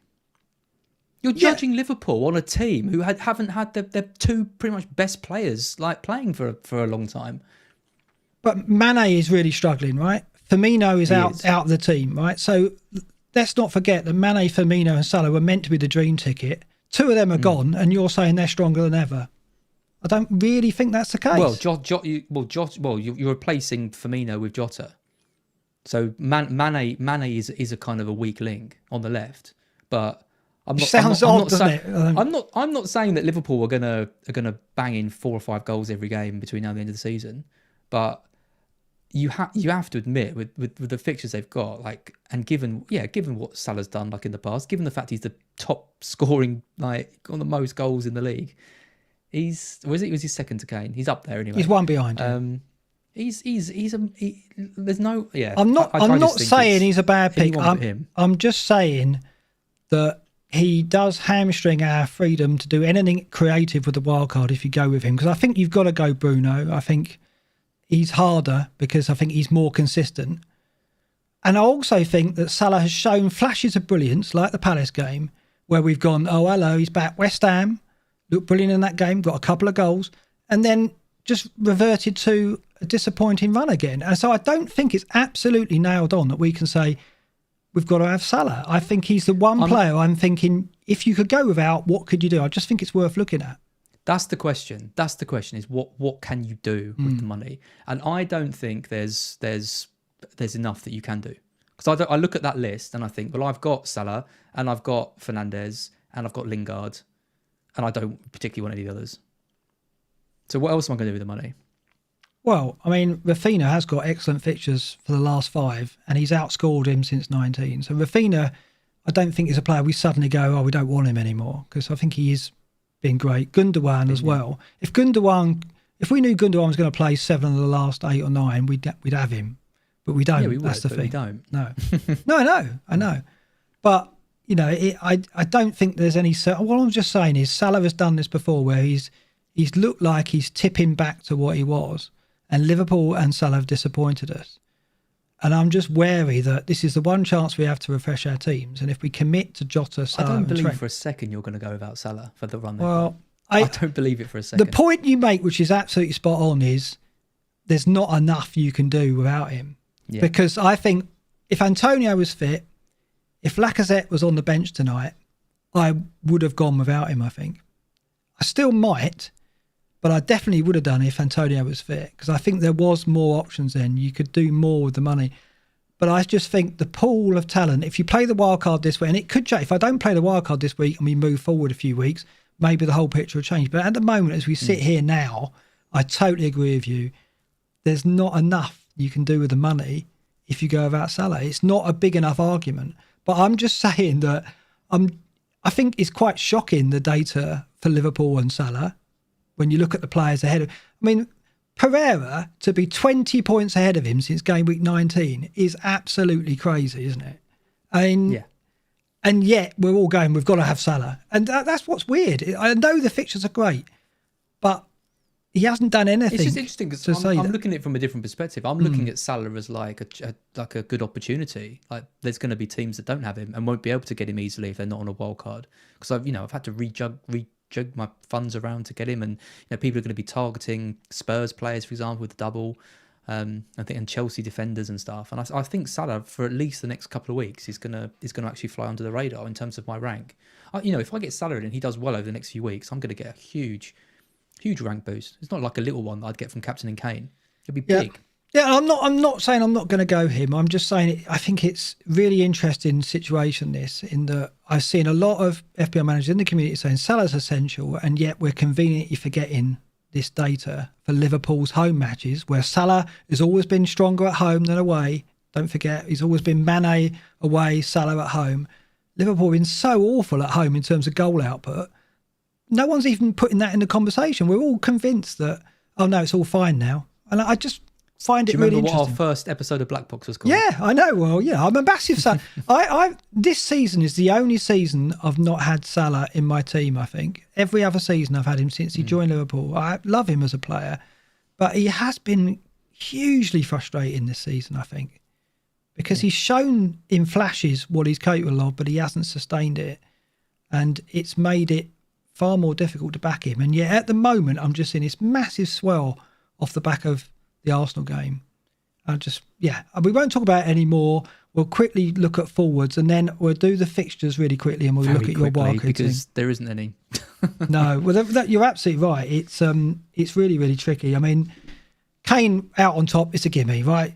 You know, unlike Salah, I think he is essential. I don't think you got the double game week. You've got to have him, right? Iheanacho, I think, quite rightly, given the data, is in a lot of wildcard teams, and I think it's difficult to argue against that, given that he's 5.8. Then after that, you've got the pack like Vardy, Lacazette, Bamford, who has got a terrible run of 3 fixtures. You know, they play City, Liverpool, United, so you're not going to look at him maybe for those. Also, it looks like the injury is still troubling Bamford as well. So I'm wary of that. Antonio and Lacazette were the 2 that I were looking at that could break in. But Lacazette played tonight. I don't know what the score is. He started, so Aubameyang will 1-1. Right, so I think Aubameyang will probably start at Sheffield United, and maybe Lacazette will be rested. And Antonio looks to be out. So, did you consider anybody else? I mean, no, Vidra. I got Vidra in my team. I know. I'm well excited for that. No, there's no one. Ugh, I can't. There's no one. Sorry. Yeah, I mean, I don't think there's even a case. You know, I've got Calvert-Lewin at the moment. But I look at Calvert-Lewin, he goes to Brighton, he's got Spurs and Arsenal and Villa. These aren't great fixtures. No. And Everton are just so inconsistent. He's got the extra game, isn't he? But yeah, to come. We know that at some point. But yeah, I think we can move on for that. Let's quickly go through the fixtures predictions so we can get to your wildcard team to round off. This is where we are in the predictions at the moment. I'm under 50%. You've closed the gap, though, 31 points behind in Pot Noodle's algorithm. So everything to play for after 115 games. Yeah, it's close, isn't it? It is close. It is close. And you definitely closed the gap this week. We had a miserable time for clean sheets, apparently. We had a terrible run for that, so best not talk about that. This week, we've made it easy for Pot Noodle because we put our scores on the screen next to the fixtures, because I think I just want to get through this quite quickly. Fulham and Wolves, that's a game where we're kind of not predicting many goals. I've gone 1-1, you've gone 1-0. To Wolves. I do think Fulham will get something out of the game, but you've gone the other way. What else is interesting? City, we've both gone a victory for City. I've gone 3-1, you've gone 2-1. You think it'd be tighter? We both think Leeds will score, so the clean sheet will go, do you? You see that? Yeah, I mean, I'm just hoping it's a game like it was earlier in the season, because I think it's 1-1 and it was like just the most unbelievable game of like attacking football. Like both teams were just absolutely relentless, but I think it's at a different stage of the season now where I think Leeds are maybe taking their foot off the gas a little bit. City are probably just going to be happy to ride it out. I don't think it's not going to be that kind of massively entertaining match. I don't think City would settle for that. But I do think Leeds will score. FPL Pot Noodles put amazing, guys. He's very happy with the fact we put the scores in there. Then he hasn't got he hasn't got to listen to us, has he? Yeah, and I think that City Leeds City game in the pouring rain will probably get forgotten as one of the classic matches of the season because of the scoreline.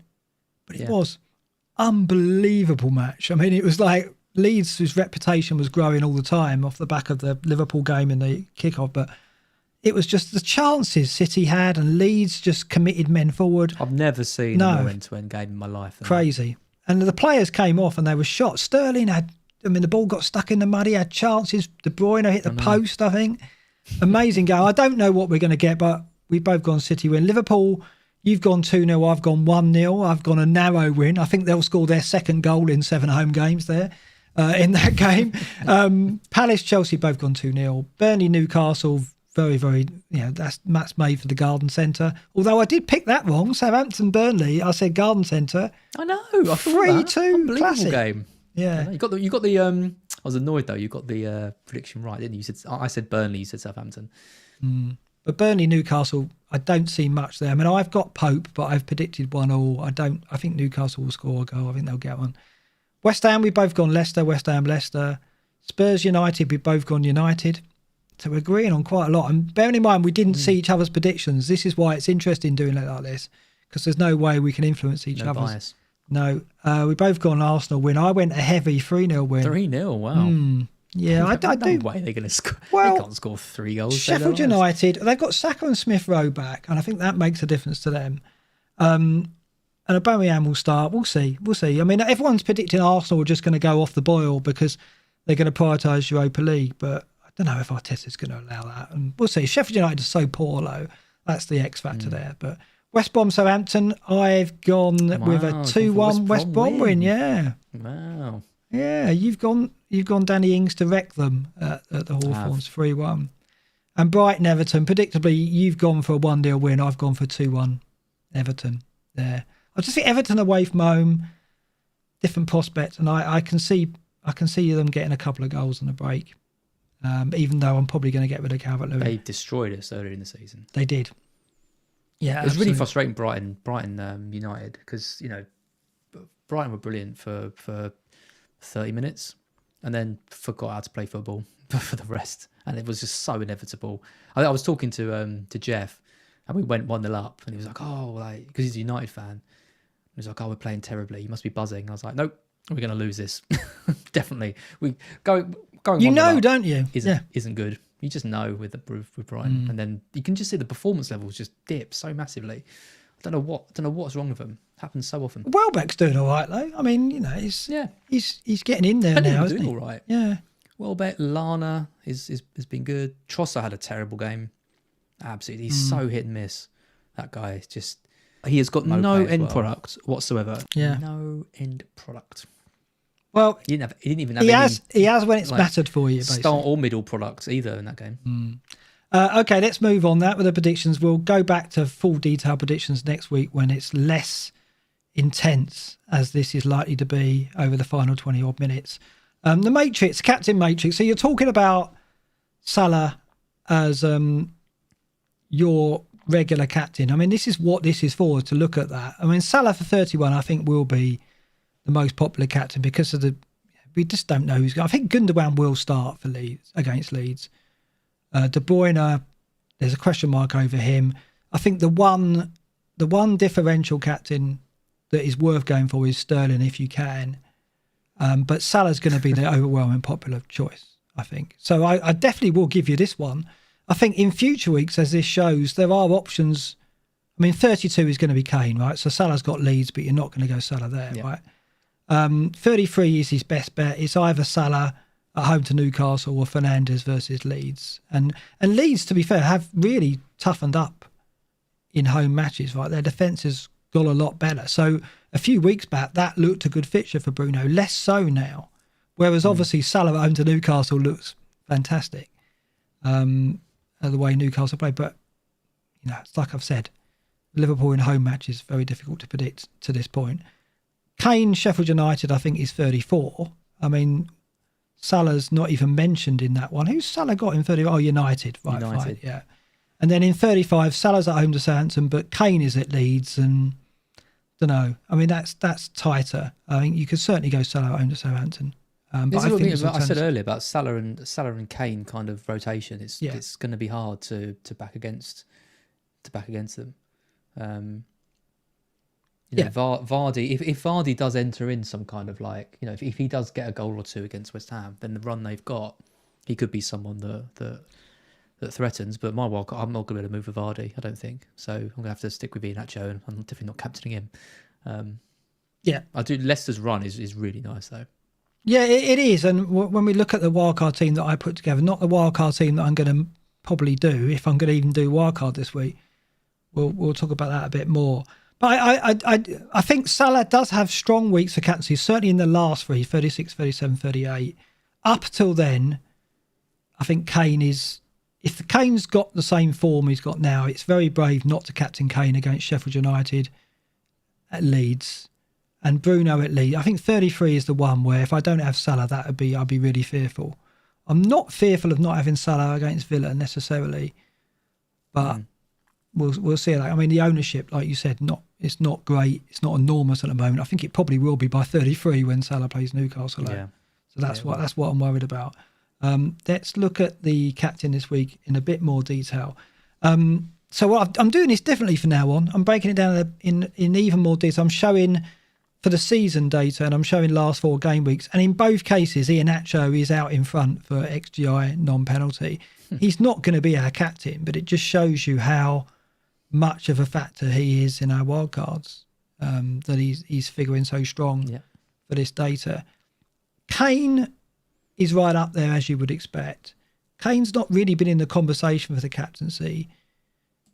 And so that Spurs United game, would you ever consider going Bruno or Kane in that game? Or did you see United go in there, doing their usual, shut it down, it's going to be a 0-0 or low-scoring game?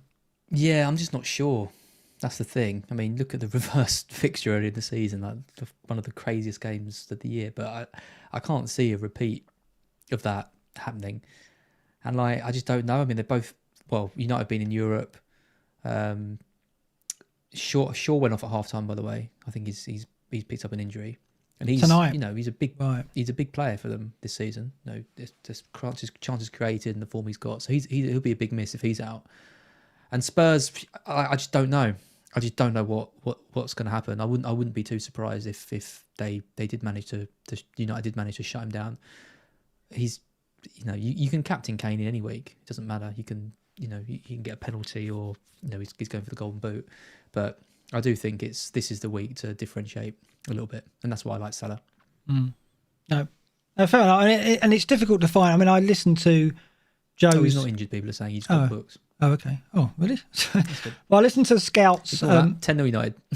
I listened to Scouts' captaincy video this week, and they just went through the candidates, and there wasn't really anyone that they were sold on. And it's true. I look at this, I think it's a very open decision. I personally, if I had Salah, if I take Salah into the game, I probably would go him. If I had Sterling, he'd be the one I would go for of a punt. I think Sterling starts, and you just don't know what you're going to get from that Leeds game, because you think it's going to be open, but just don't know. Sterling, though, again, isn't it? Even if you had him, you couldn't do it. I couldn't have him. He's on my wall. He's lucky to be out the bin. He's done nothing since he came out of the bin to show that he's an option. It was around this time last season where I can't remember who he played. It was one of the first games after lockdown, and he was like electric. He like had something about him that was like, and I was like, oh, gotta get him. No, he's a fringe player now. It's been coming. can't lie, but him not starting in their most important game against Dortmund is big, isn't it? He's not even trusted in that game.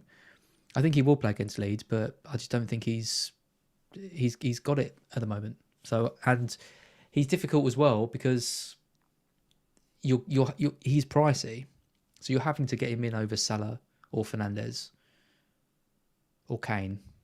Yeah, but I mean, those three are clear. This is what is odd, because you're completely sold on Salah, and you're saying Sterling isn't on it, and there isn't that much more evidence pointing to Salah being on it than Sterling, to be fair. If you look at at least Salah's starting. Form. Is there a guarantee that Sterling's going to play? I think he's the most. He will. I think he's the most likely to start for City, isn't he? I mean, he hasn't started the last two, but I'm just saying that I just find it interesting that I think if you're 100% certain that second highest scoring player in the thing, it's Sterling's nothing. Yeah, I get it. I'm just talking about the snapshot of this 1 week: Sterling versus Leeds, Salah versus Villa. You look at Liverpool's home form. You look at Salah's recent form at home. Well, he scored 1 goal in his last 8 home games. Right? That's ridiculous. I know. Yeah, one goal in his last 6, or I think it is. Right. So it's pretty bad, right? And that Sterling hasn't been pulling up trees or any part of the season. That's the difference. Salah has had flashes. Sterling hasn't really shown any sustained period where he's been a factor. But I think in a one-off match, as a punt, Sterling is good. I think he's worth going for. Yeah, I won't argue. And I mean, you could always move him straight to Salah. Yeah, but that's it. If you're wildcarding, because I am looking at doing something a little bit of a hokey cokey and not starting with Son, and just taking a bit of a punt on someone, then moving him to Son next week. So you could do the same with Sterling in theory. Yeah. Well, okay, that's interesting, because I didn't think you were doing that, and that was the main area of my critique of your wildcard. We'll talk about that in a minute. Okay, but just to back up the situation with Leeds in terms of their defence over the season. If you look at the opponents for the captain candidates, defensively they look the weakest, right? Minutes per XG conceded 47.8 over the season. That's even worse than Sheffield United on 57.3. But over the last 4 matches, Sheffield United are the weaker defence, 42.4. I think if If I thought Lacazette was starting, he's a decent punt as well, but I just can't see it now. That's ruined. And you're not going to go Aubameyang because of the price. And his form has been dreadful as well. I mean, this is what's so disappointing. We're playing our wildcard at a time when De Bruyne's not certain to start. Aubameyang, we're not going to go near. Sterling, you mentioned. I mean, if we had choice, it would be easier to break from the template. But I don't think we have. This is why I'm finding it quite depressing when I look at the wildcard at the moment. I want to try to do something different. And you'll see that I've put a team together to show what you possibly could do. But it's really difficult. And even though Sheffield United's defence is the weakest on show, I don't think we've got an option to capitalise on that with the captaincy. No, not with the captaincy. You're going to laugh at my two suggested players that I'm going to go with instead of Son, because one of them is an Arsenal player, and you haven't mentioned him. We'll talk about him when it comes to my team. Yeah. Okay. Because that Sheffield United game is obviously a 1 week game to target, and there is an Arsenal player who didn't play tonight who I really like. Right. Yeah. No. Absolutely. I think that would be nice to do. I just think Lacazette was the one I was looking at, and it's disappointing. When I saw him in the team at 7 o'clock, I went off and did some more wildcard teams because today the Antonio news and him starting has really kind of hampered our options there. So I think this is why Villa's defence over the last 4, you can see it's ranked third in our table, 65.9 minutes per expected goal conceded. They haven't looked solid in recent weeks. Martinez has obviously got save points and has been the last line of defence, but I think they will give up chances to Liverpool. It's just whether Liverpool can be clinical, and they haven't been recently, other than the Arsenal game perhaps. So Villa do look like they're there for the taking. It's whether Liverpool can muster it. And it's whether or not you're willing to take a gamble on the City player over that. I think there's potential in that Leeds game, but it's either Sterling or you're taking a risk, I think. I would have genuinely gone for Mahrez if back to Mahrez if he hadn't played in the Champions League and got the full 90. I think Mahrez was my kind of player to target. I think Luke's going for Ferran Torres. Wow. Which is, well, again, he's quite wild. He'll start, I think. He could even start up front. I don't know. Who knows what Pep's going to do? But I think Aguero will start. I think Jesus will be saved. I think Sterling will start. I do think Gundogan will start, but I'm not sure I'm willing to put the captaincy on it. That's the thing. Because he's the type of player who could come on and get 10 minutes to keep him sharp for the second leg against Dortmund. So very, very tough. So at the moment, I'm finding it hard to look beyond Salah or Jota. If you don't have Salah, Jota would be the choice, unless of course you can manufacture getting Sterling in your team, who I think is a really strong punt. Okay, let's have a look at your wildcard at last. We've left it to the end. This is as it stands now, right?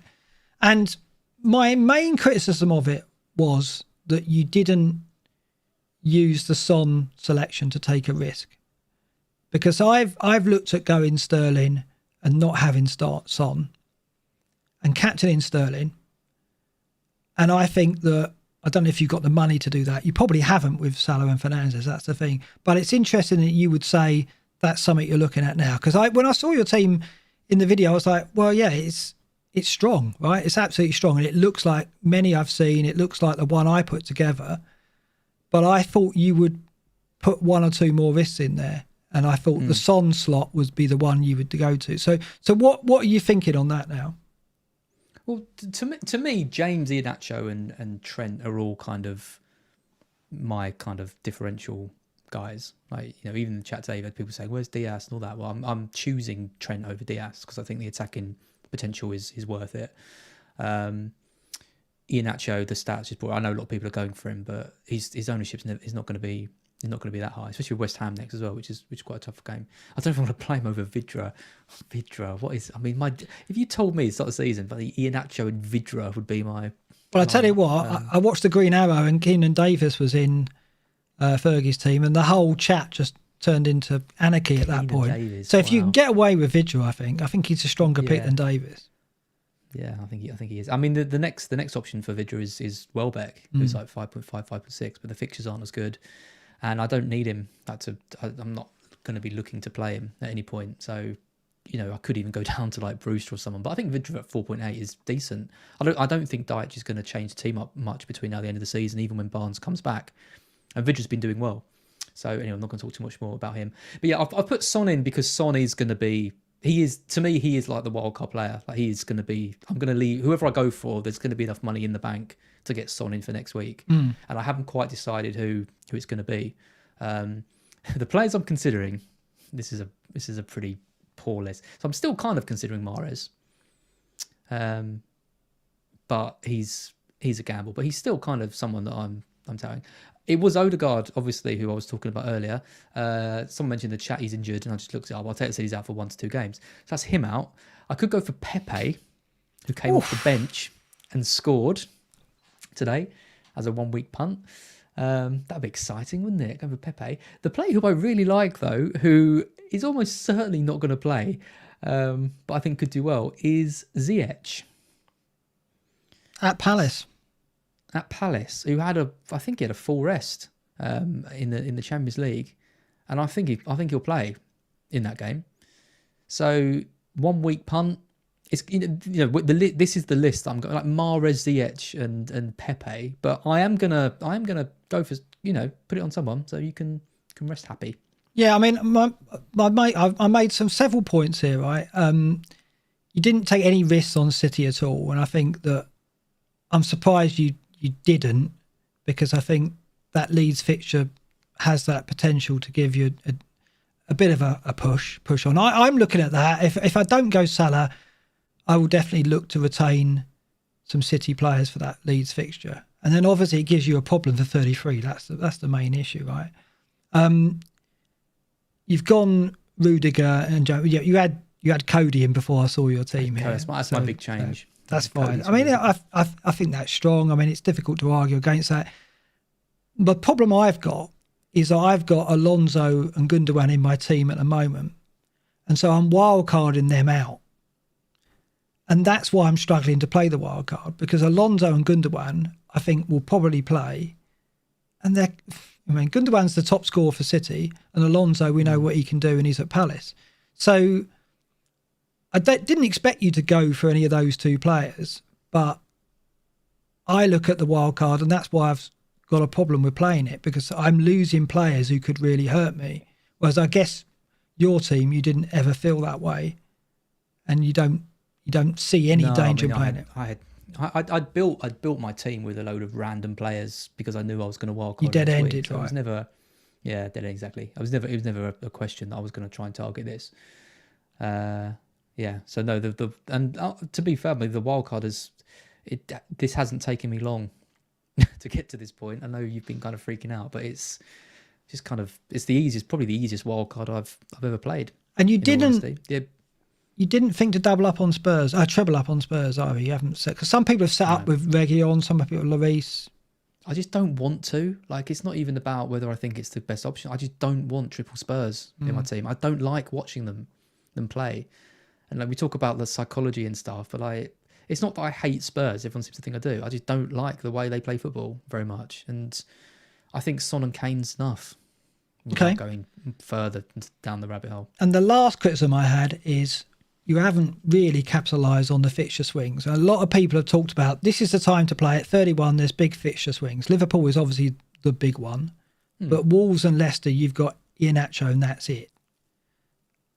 So you haven't really gone in on those two either. And I think there's opportunities there. You've got to take a risk on Leicester and Wolves delivering over the fixtures. And you mentioned they both got good fixtures, but obviously you haven't gone a Wolves player and you haven't gone bigger on Leicester other than an Iheanacho.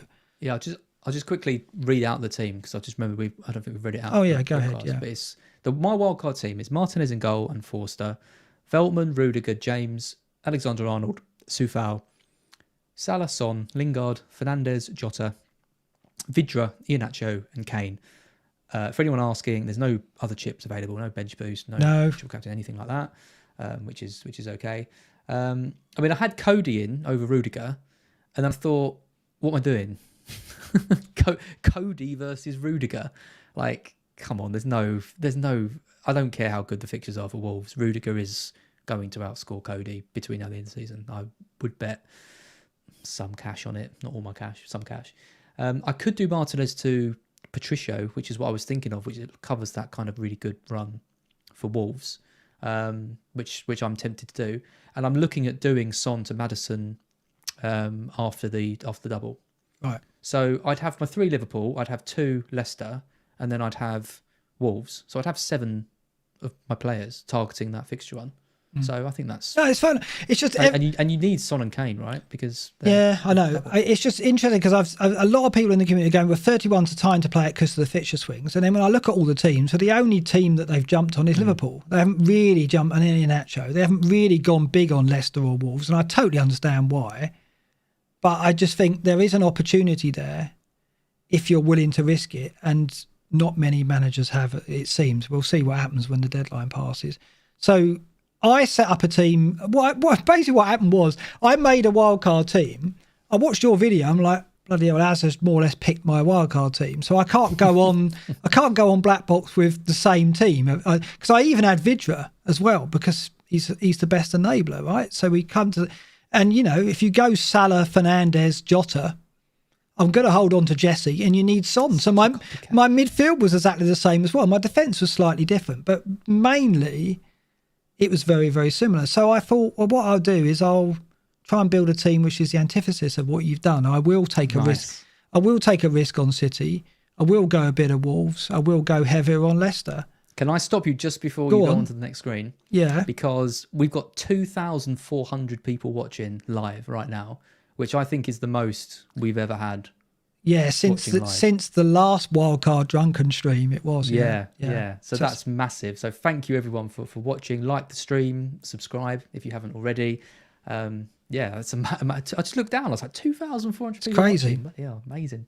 It is good to see you all here. What I'm going to show you is a wildcard team. Probably isn't the wildcard team I'm going to do, and Az is going to pick it apart. But it kind of represents the points that I've raised there, and some of the points that I've raised earlier in the show. So that's my team now. And you can see the problem I've got in that I've got Alonso, Gundogan. It's a strong team, right? Without wildcarding, that's a strong team. I'm banking on Dina and Calvert-Lewin at Brighton.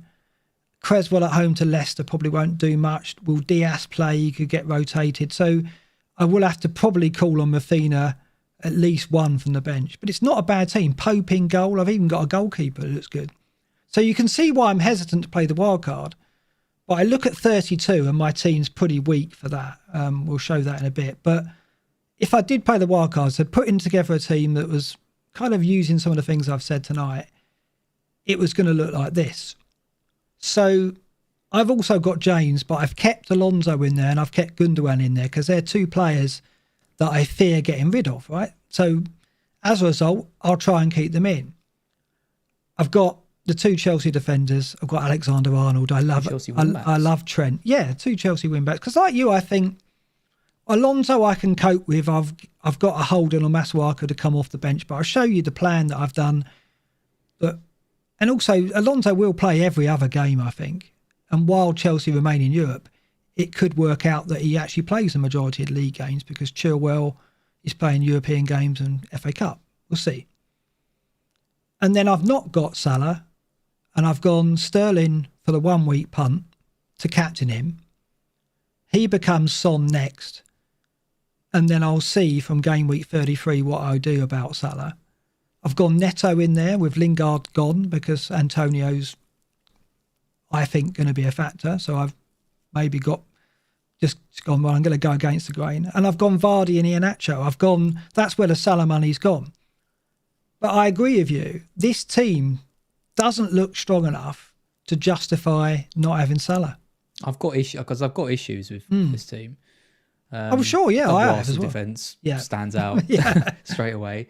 I think Alonso James as well is massively risky. It is, yeah, because you've got double Chelsea defenders, but neither of them could play in the games. You're not tapping into it at all. At least with Rudiger there, it's just a kind of safer play. Neto is someone that I kind of always thought that I would have for this fixture run. I just what is the best case scenario from Neto in a game? I just can't see him getting more than a goal, if that. And midfield there is some good options in midfield still. which is why I haven't really considered him. And Vardy is the one. I think Vardy could, do well. But, we've been talking about stats. We've been talking about all of that. There's no indication to me that he's going to be worth that money.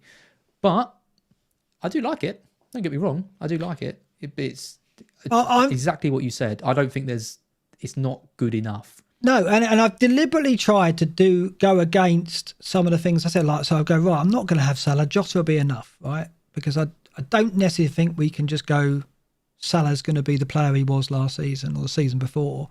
And I'm losing Gundogan, who is City's top scorer, and they've got Leeds at home, right? So, and I'll take a punt on Sterling. I'll make him the captain and hope he has one of those games. He hasn't had many of them, let's face it, but you just know.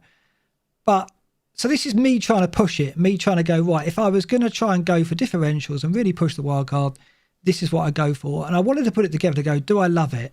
Not really. And this is the 11 that I would play. This is the plan that I would have, right, over the game week. So I'd play this 11, Leno, Alexander-Arnold, Alonso, James, Neto, Bruno, Sterling, Gundogan, Jota, Kane, Vardy. That 11 looks strong, right? But that 11's in rate my team is only predicted to get 4 more points than my current team. Right. So it's not a massive jump. And then, the plan looks good. I go Sterling to Son, then in 33, Gundogan to Rafinha. I wouldn't need Masuaku and Holding off the bench unless, of course, Alonso gets rotated, which is a very real threat. But actually, Holding and Masuaku aren't disastrous for the games where I see that being a threat. So I think I could get away with that. And then no transfer in 34, 2 transfers in 35 with the double game weeks. But I don't love it. I thought I could put together a plan without Salah that I would go, yes, that's why you don't need Salah. But I don't think you can. Yeah. It's not easy at all. I don't think you need to. No, I'm not saying... This is the point. This is the point I'm trying to make. I don't think we need to be thinking like we need to go against what everyone else is doing on that. Because I think Salah is... He could easily be the highest scoring player between now and the end of the season. Yeah. He could be, but I just think it's interesting that we are willing for a player like Salah, and he is, along with Bruno, the best heavy hitter, I would say, most consistent in previous seasons. Bruno's only had one season. It sounds odd to say that.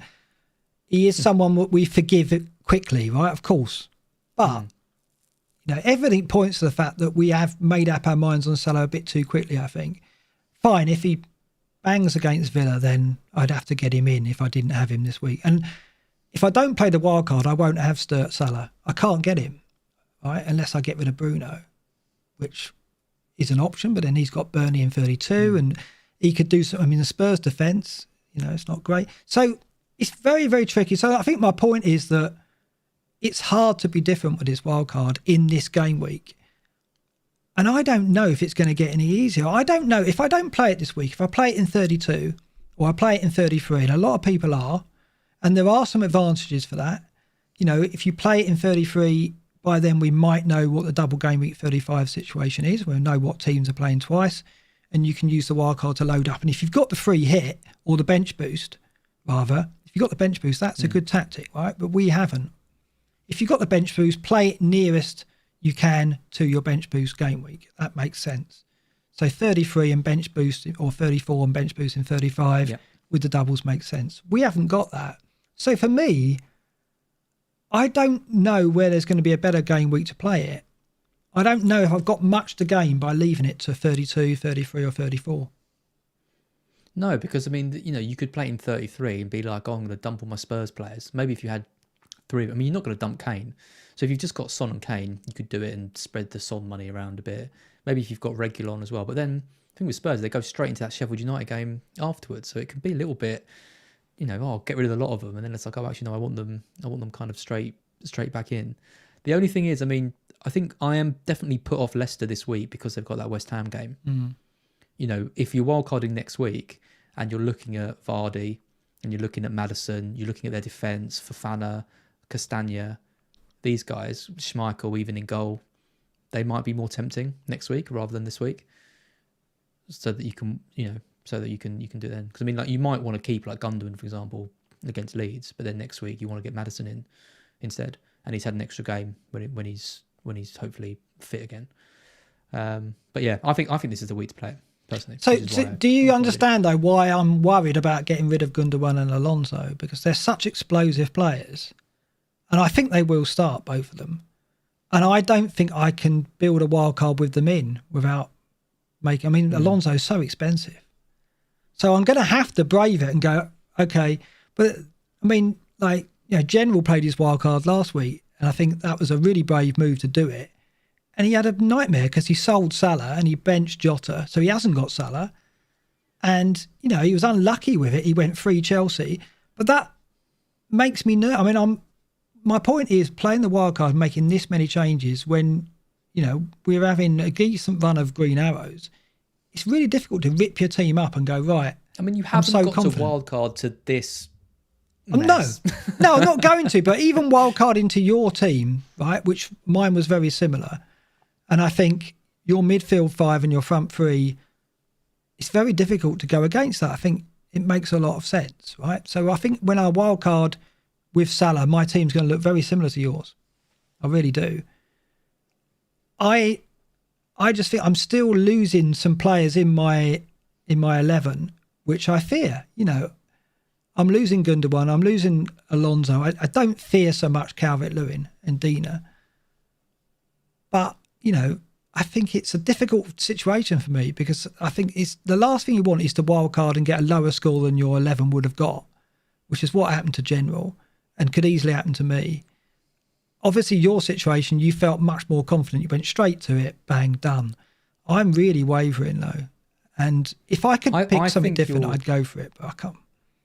I think your issue is that the two weakest players in your squad don't map up to the 2 players that you would probably want this week.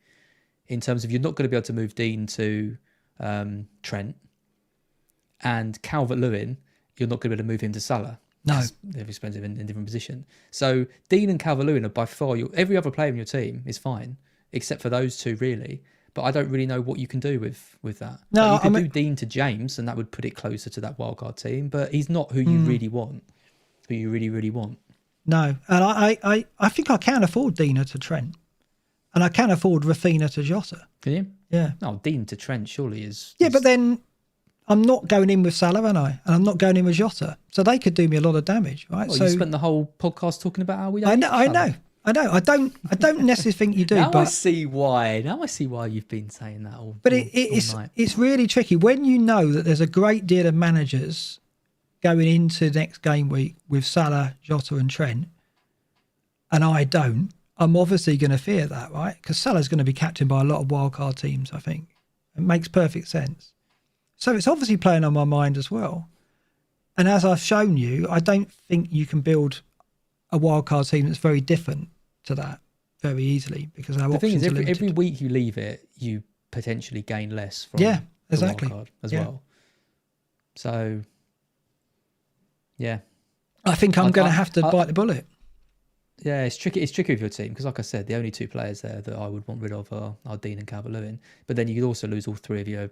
You'd basically be losing all your Leeds players and then Dean and Calvert-Lewin, and you could even make a case of keeping like the rest. If I could do Dean to Trent, I'd probably just do that in your situation. Right. Interesting. Well, we'll see. I'm hovering over the button. I haven't pressed it yet. I've got tomorrow to decide. But yeah, it was an interesting experiment to try and build something markedly different to your team and to the many teams out there. And I think I proved it's a very difficult situation. I don't think you can do it easily. I don't think there's enough options unless you're really, really brave. And you're looking at Aubameyang and Sterling and stuff like that. I don't see many doing that. So, in short, I think your wildcard is good. I'm just disappointed that you and any of us couldn't be more adventurous with it. But I understand. So when I stick Pepe in, does that mean you're? Well, if you do that, you will redeem yourself. Redeem myself. Okay, but I don't think you can do that, can you? That would be extraordinary. Let's have a quick look at the BlackBox League before we go, because Connor's probably in the audience still, and he's second. 64th in the world, Connor Richardson, but he's trading Nathan Joblin, who's still out in front. 19th in the world. Luka Bubnik, who was top, has dropped down to 283. He's had a very bad run. 37 points in the game week. I don't know what happened there. He obviously didn't captain Kane either. He probably followed me. Hopefully didn't take any advice from me. So yeah, hanging in there. Nathan Joblin still in with a chance. It'll be interesting to see how many of these managers are wildcarding. Join our league. The code at the bottom there, V8TX2P. Join our league, and hopefully, we'll see you popping in to the top 20 here. Now, next week, we've got an announcement, haven't we? Because we're going to announce you know what. Oh, we're doing it next week. Exciting. So that's a big deal. I think I've actually got 2 announcements coming next week that are quite big. Do I know the other one? Maybe you do. Yeah. But I won't be announcing the other one on this show, but I've got 2 things going on next week.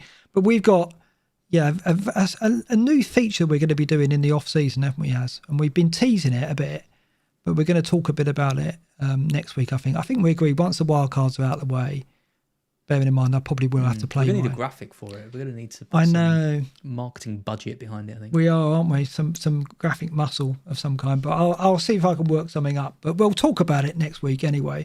We'll introduce the concept because we've been itching to share it with you. And hopefully it's going to be a lot of fun in the off-season and going into next season as well. For now, though, we've still got 2,000 and a bit viewers. Do you want to do the smash and like message all over again, Az?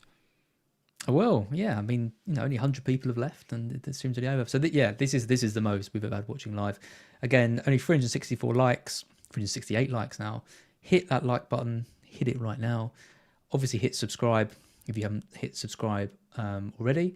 But yeah, thank you everyone for watching, and hopefully my wild card will be all right. And be fine. I don't know what Mark's going to do. I don't think you'll do it. That's my. You don't think I will? Feeling. No. God, it's very my desktop is just covered in screenshots of teams, and I really don't know. I'm going to just do it to get it out of the way then. Well, there's part of me wants to just put it myself. Yeah, get it out of the way, get it done. But anyway, we'll see.